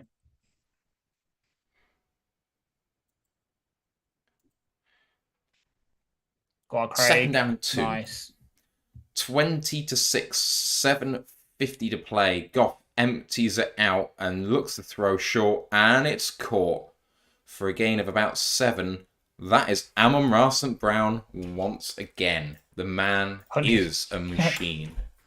There's 120. Now he's closing in at 130. Because he's 124 now. Oh. Here comes the sun. Do. Here comes the sun. Marcus says threads the needle to Amon-Ra. Sorry? I'm just, Next Gen Stats have just posted, like the dots moving thing. Yeah. Of the JMO touchdown. Beautiful. Goff, play action, stepping up in the pocket, and a little dump off pass to Divine Zigbo, gains 8. Justin Rogers has just tweeted. Yeah. Justin Rogers just tweeted, Bucks fans are leaving the stadium. They're committing the cardinal sin. We've done it again. We did it again, boys and girls. Second down and 3 it is. Less than 7 minutes to go. 14-point lead. We have 207 yards this half to the Bucks 73. We have destroyed them. We have. Destroyed. Second down and 3. Less than 6.5 to go. Goff under center this time. Sends a man in motion and does hand it off this time. Really good penetration by the Bucks, and that's going to be a loss of 2 or maybe 3. Third down and I'm going to say 5. Yeah, that's what ESPN says. Yes, all right. Guys. I see you guys joining the Discord. Good choice. Yeah. Mandalorian is in the Discord. Appreciate you coming.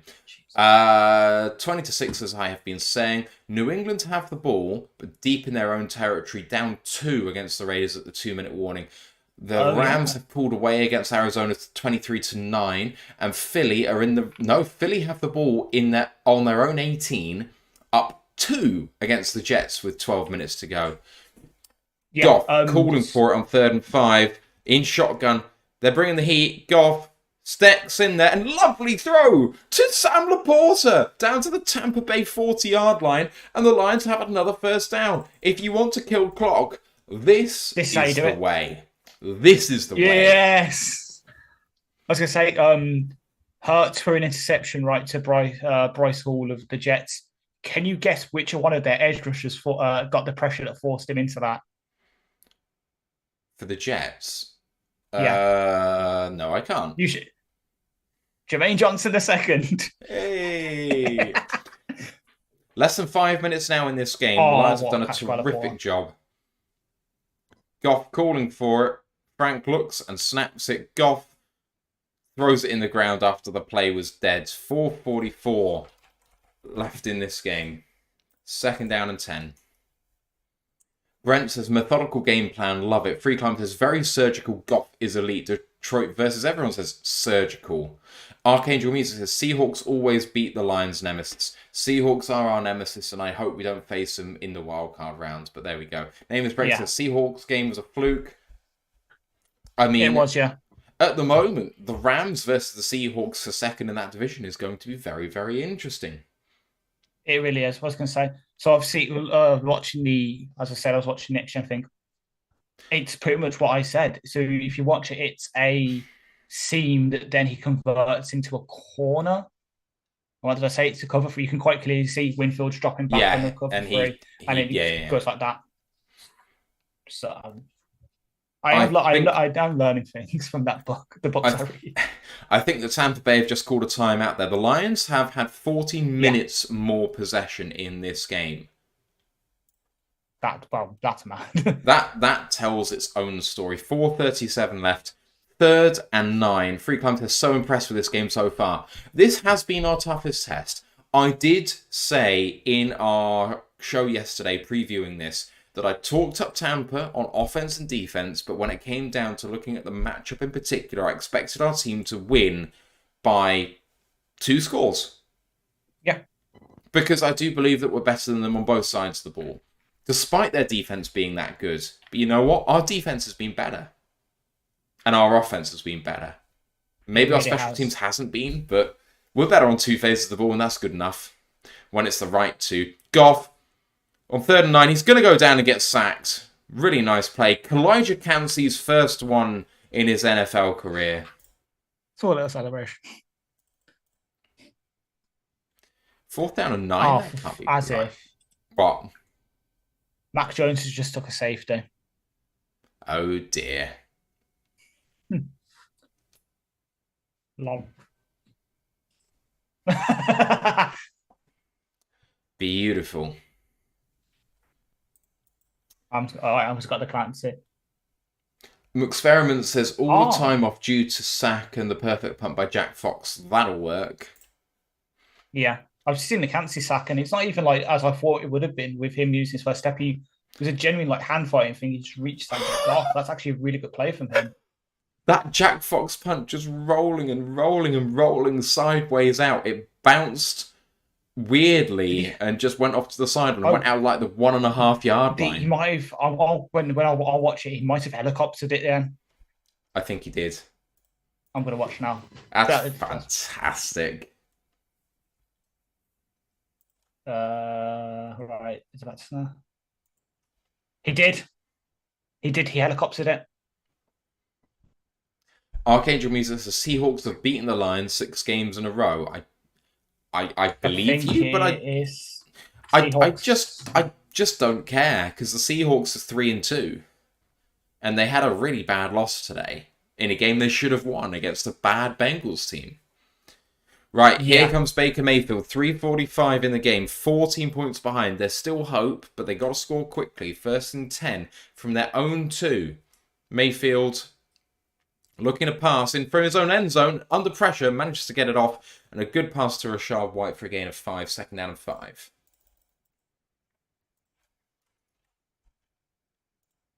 I think they're going no huddle as well, which makes sense.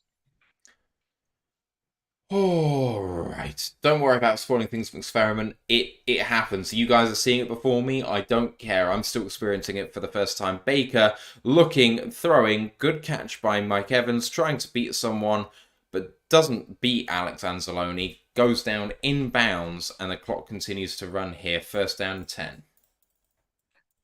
Jared Goff has now passed for at least 200 yards in 13 consecutive games, which is the longest streak of his career, and is the 2nd longest active streak in the NFL behind Patrick Mahomes with 23.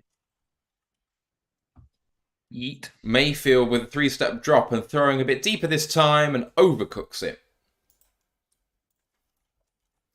Overcooks it. Cam Sutton in coverage, 2nd down and 10. Got that's one thing. 353. Yikes. Yeah.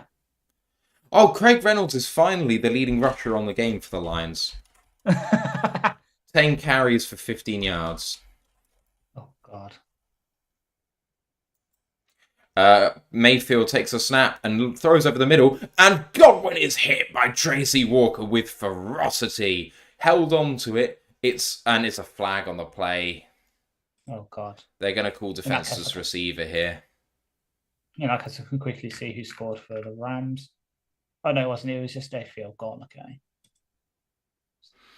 I tell you what, he's caught it. He's turned up a little bit in trade. That's a legal hit. Yeah. Raiders have nailed it out. They've won 21-17 final. Yeah, that's fine. It might be defenseless. It's contact to the shoulder, flag picked up. Yeah. Well done, people. 3rd down and 2. Well done, refs. The refs have done a good job today. They've picked up a couple of flags where a flag's been thrown, they've talked it out, and it's been called okay. I'm all right with them so far. This has been a really good, well officiated game. Like, has there really been? I can't remember, but like something we've really disagreed with. 3rd and 3. Mayfield with a deep drop. He's looking deep. Is he going to get sacked? He might get sacked. He is going to get sacked. And who is it? It is Julian Okwara. I'm going to see it now. I want to see if he's where he's lined up, because if he's lined up over what's his name? 4th down and 4, and they're going for it on their own 24. This is the ball game right here. going towards the 2-minute warning. They need to get the playoff before then to keep that in their back pocket, but they're not going to do it in time. 2:03, 2:02. They've got the snap off, but 4th and 4, they do convert. First down to Godwin. That's the 2-minute warning. And Godwin goes for afters against Will Harris. That's a bit aggressive. A bit unnecessarily aggressive, you might say. Exactly. What's Will Harris ever done to you? He's a perfectly nice man. 2-minute warning. Come on. Come on. Kyron Williams is having himself a hell of a career year. He is, yeah. That's the thing. I think the Rams are finally remembering they were a good running team. You remember when they had like Todd Gurley, C.J. Anderson was good there when they went to the Super Bowl against the Patriots. They had what's the name? Joshua Kelly? No, that's Chargers. What's the one that we had the offering for in 2019? Oh yeah. Shit. I do know who you mean, but yeah. I know who you mean. Malcolm Brown. They had a good run, like a line of running like backs, and it just moved away from that seemingly. I mean, I guess because you have Stafford and he was technically is allergic to a run game, but just about to see the safety here for Mac Jones, just standing in the end zone and gets hit. 1:47 left in the game, 2-point game, and that game has gone final. 21-17 Raiders, who cover the 3-point spread. New England fall to 5th overall. Philly have the ball in the red zone against the Jets. 1st and 10 at the Jets 19, but there's still 10 minutes to go there. If the Jets can avoid a touchdown, it's now 2nd down and 10 from the 19. If the Jets can avoid a touchdown and just hold them to a field goal, they're going to get the ball back with a chance to take the lead at home against the only undefeated team left in the league. Yeah. Oh my God. Jeremy's just tweeted a picture from the press box. Jesus. What? You won't really be able to see it well. Yeah, it's just blue. It's just exactly, yeah. There's little bits of orange, but it's just blue. Mandalorian in the house. Right. Taking inspiration from Borussia Dortmund, the Lions fans have henceforth called the Blue Wall. Love to hear it. Joshua Mercer says, Tracy Walker, oh my fucking God, and flag picked up when that happened. And Julian! Yeah. Finally, we got a sack here. We come out of the break. 1:58 left in this one. 14-point game. 2 timeouts for Tampa, which means an onside kick is obviously a must if they do score here. Deep drop for Baker. Now coming forward, looking to throw deep. And a nice gunned ball to Trey Palmer to the 42-yard line of Detroit. They're trying to hurry up here now. 100 seconds to go in this game. Baker, 3-step drop, blitz, hit Baker hard, and it's dropped by Mike Evans. And he's not had a good game. If you're trying to, Mike, like audition for us to come trade for you, this has not been a good audition. The blitz was from Tracy Walker, who hit Baker really hard. He got there and he hit Baker's elbow with his helmet as he was coming through. That's gotta hurt. 1:34 left. 2nd down and 10. From the Lions 40... No, from the 38? No, from the 42. Empty set here. Baker, deep drop, no pressure on him. Nice throw, good catch.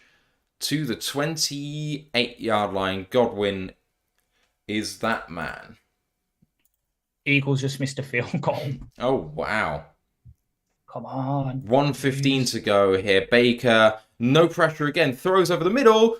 And it's incomplete. What a play by Cam Sutton. That was to Tompkins, and it was in Tompkins' hands in the end zone. But Cam Sutton also had his hand in there, and he ripped it out on the floor, and it's been called incomplete. What a play. Oh! Cam Sutton almost had the interception there. He was actually there first, and I think Tompkins prevented the interception. Great play. 2nd down and 10. I mean, if they score there, this game is still alive. There's 70 seconds to go. You've got to recover the onside kick. 29-yard line of Detroit. You've got to know that they're going bombs away at this point. 5 seconds to go on the play clock here. Baker fakes the handoff. Why even bother here? Baker goes for the end zone again. And looking for a flag. No flag on Kirby Joseph. 3rd down and 10. 1:04 left. Come on. Nearly there, lads. It's almost time to start thinking about tomorrow's podcast title.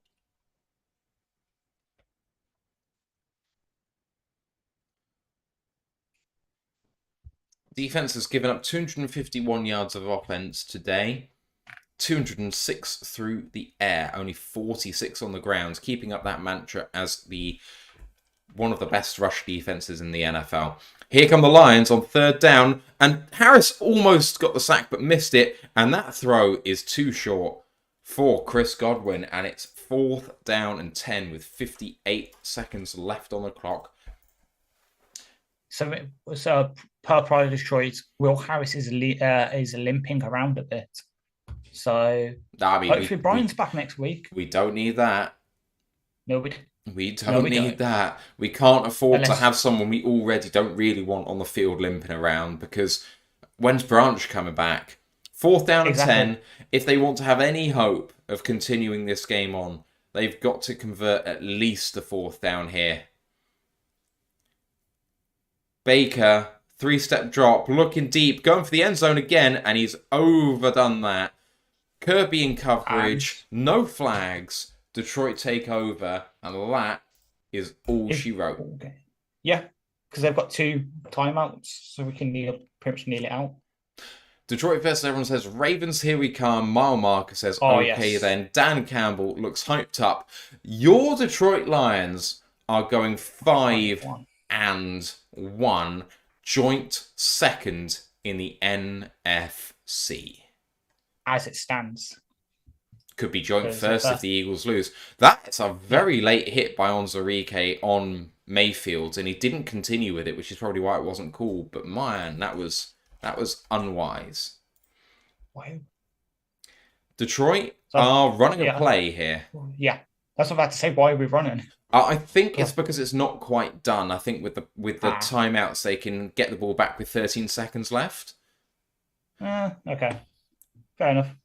And again, Reynolds runs it. They're not calling a timeout. The game is done. He's nailed it. Well, I called it again. Zigbo got 4 yards. And we're kneeling. All game. Chrissy says another one dragged out to deep waters of his MCDC's locker. I love him being Davy Jones. That works for me very, very much. Ooh, the Lions win by 14, Ash. Which brings me on to the stat I've just seen. The Lions have won 4 straight games by 14 plus points for the first time since 1969. Wow.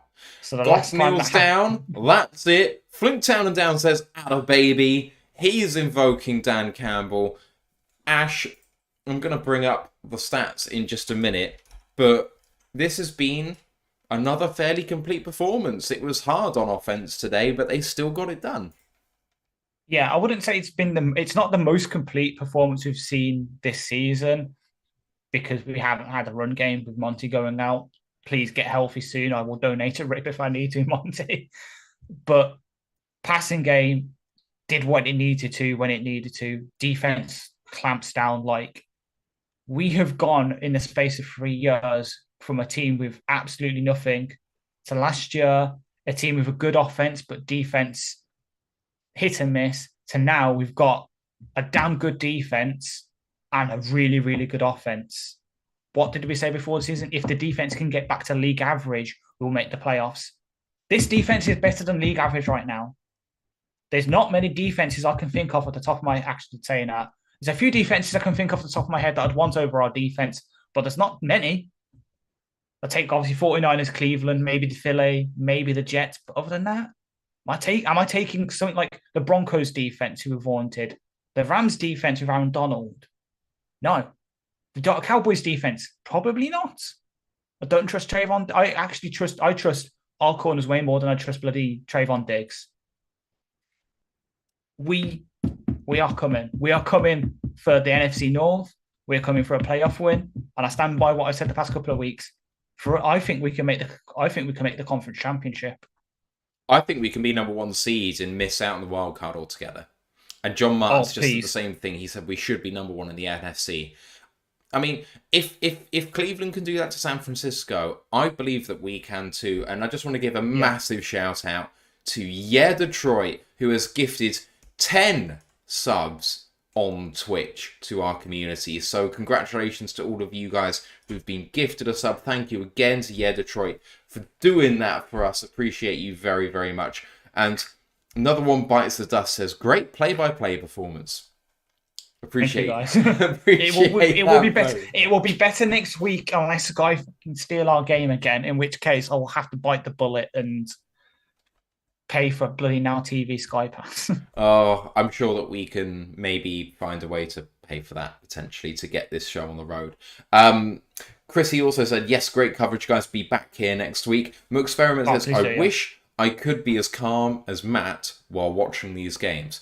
Ash well knows from the cut-ups that he's done, but also what I did the very first time there was a big play in this game, which was the interception in minute 5, that I'm in a situation where being loud is going to be punishing for me. Exactly. And trust me, I've seen Matt. Matt is like us all. When he's allowed to be loud, he can be allowed. Like, just go back and watch all the cut-ups I've done, which luckily for you guys, I've worked out how to do it as a YouTube short now, so you'll be seeing them on there as well. So God help your notifications getting pinged from different social medias. But yeah, Matt can react. We can, like, it's if fun. Anything, exactly. Wait until a couple of years' time when the World Cup's over there in the US. Yeah, right. Then you'll see. When me and Matt, I think on the depends on the game, but for me, but we're on the lower end of English sports reactions. Many thanks to another one bites the dust, who is continuing the gift sub they got from Joshua Mercer. Thank you very much for doing that. Amazing, guys. You are the best. Teppo Quarterline is saying, great coverage once again, boys. Cheers. Until next week. SW Line saying, you guys are the best. Brent saying, agreed, Ash. Our defense has been outstanding. NFC Championship game, here we come. Poole Airwalk saying, good show, boys. See you next week. SW Line saying, just take it one game at a time, guys. This one next week is going to be tough, but this was an important one. Another NFC win. Teardrop Floyd saying, brought in another win. Good going, ROTL. Let's bring on the scoreboard for the final time for this game. 20-6 ball game. Got 30 of 44 for 353 and 2 touchdowns in a efficient performance by Jared. Craig Reynolds led the team in rushing with 10 attempts for 15 yards. And Amon St. Brown went 12 catches on 15 targets for 124 yards and a touchdown. Lest we forget, Jameson Williams, 2 catches on 3 targets for 53 yards and a 45-yard touchdown. For Tampa Bay and their 6 points, Baker Mayfield went 19 of 37 for 206 and an interception. Rashad White led the team in running, 7 attempts for 26 yards, and Chris Godwin 6 catches on 7 targets for 77 yards. The Lions held the Bucs to 46 yards rushing, although they held us to 40 on significantly more carries.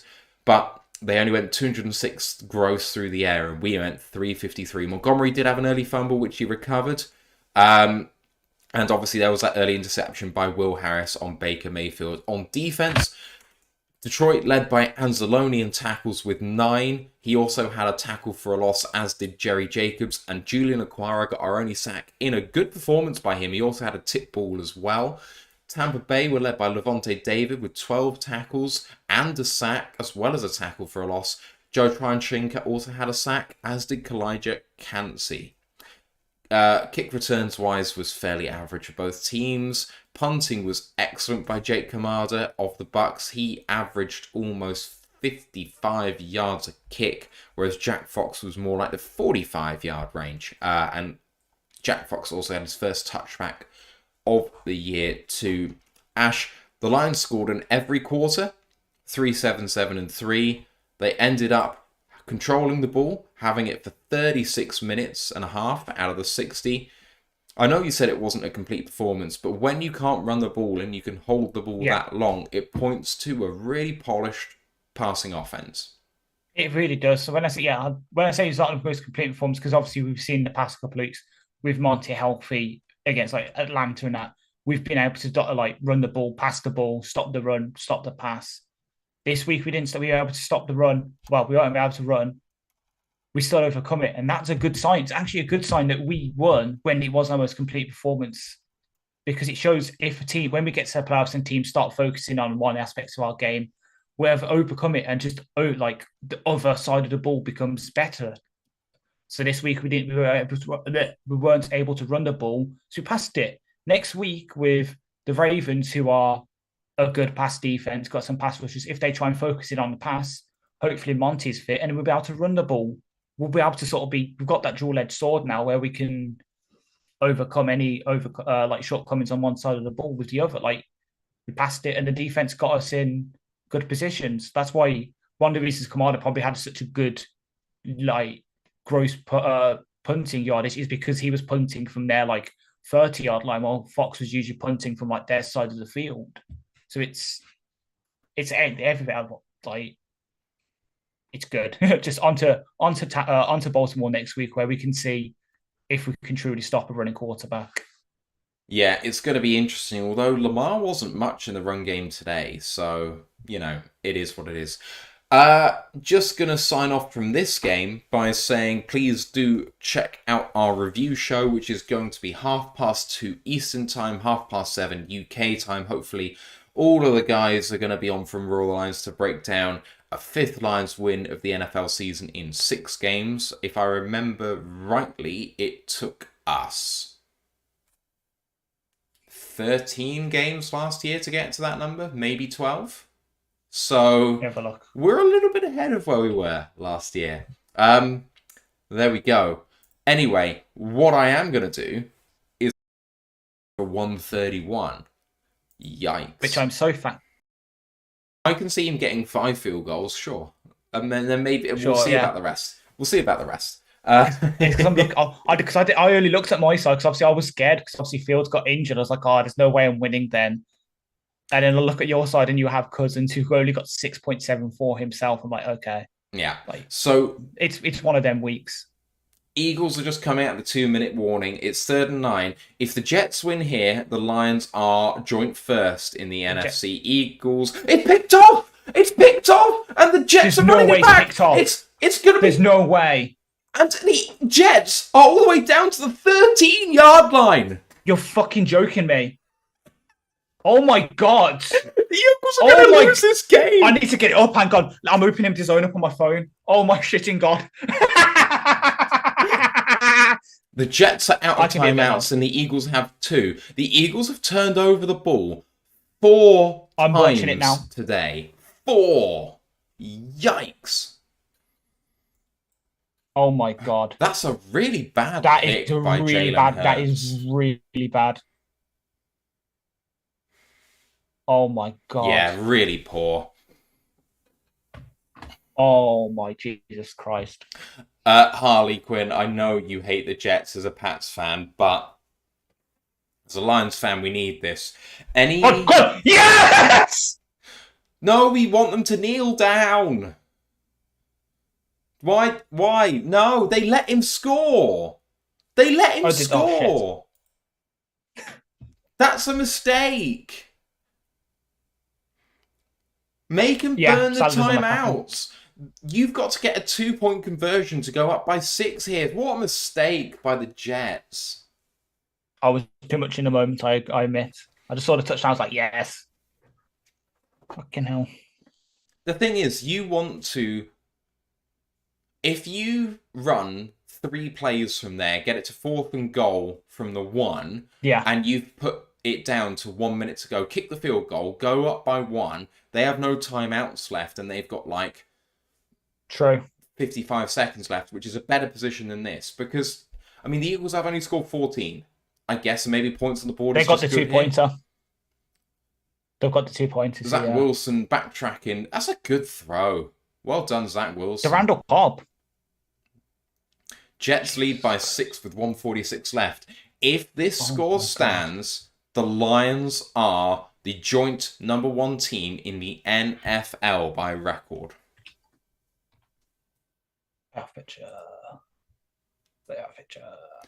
Oh boy. Oh boy. I'm just looking out the playoff picture as it stands right now, because hopefully it's updated. No, it has not. Thank you, NFL, you stupid bastards. There we go.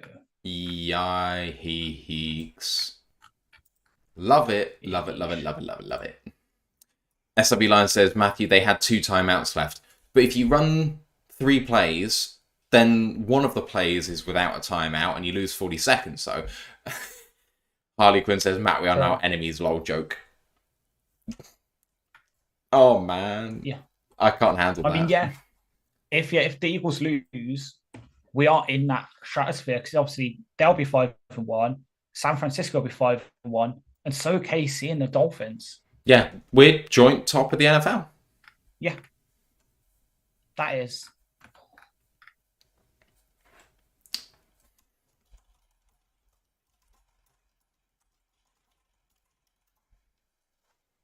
This is going to be.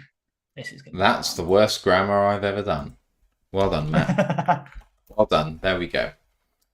Jalen Hurts had 3 interceptions today. 27 of 41 for 279. 1 touchdown, 3 interceptions. Ties his career high. 2 timeouts to operate.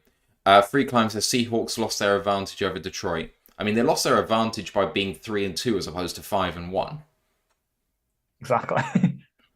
I know what Free Climb is saying, but I don't think the Seahawks are winning their division, and we are, so tiebreakers aren't coming into it.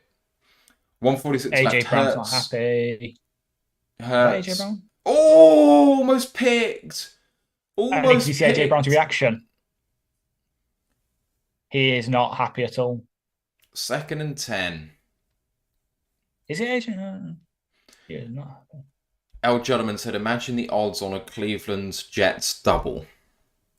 Harley Quinn says, I'm in such a tough spot right now.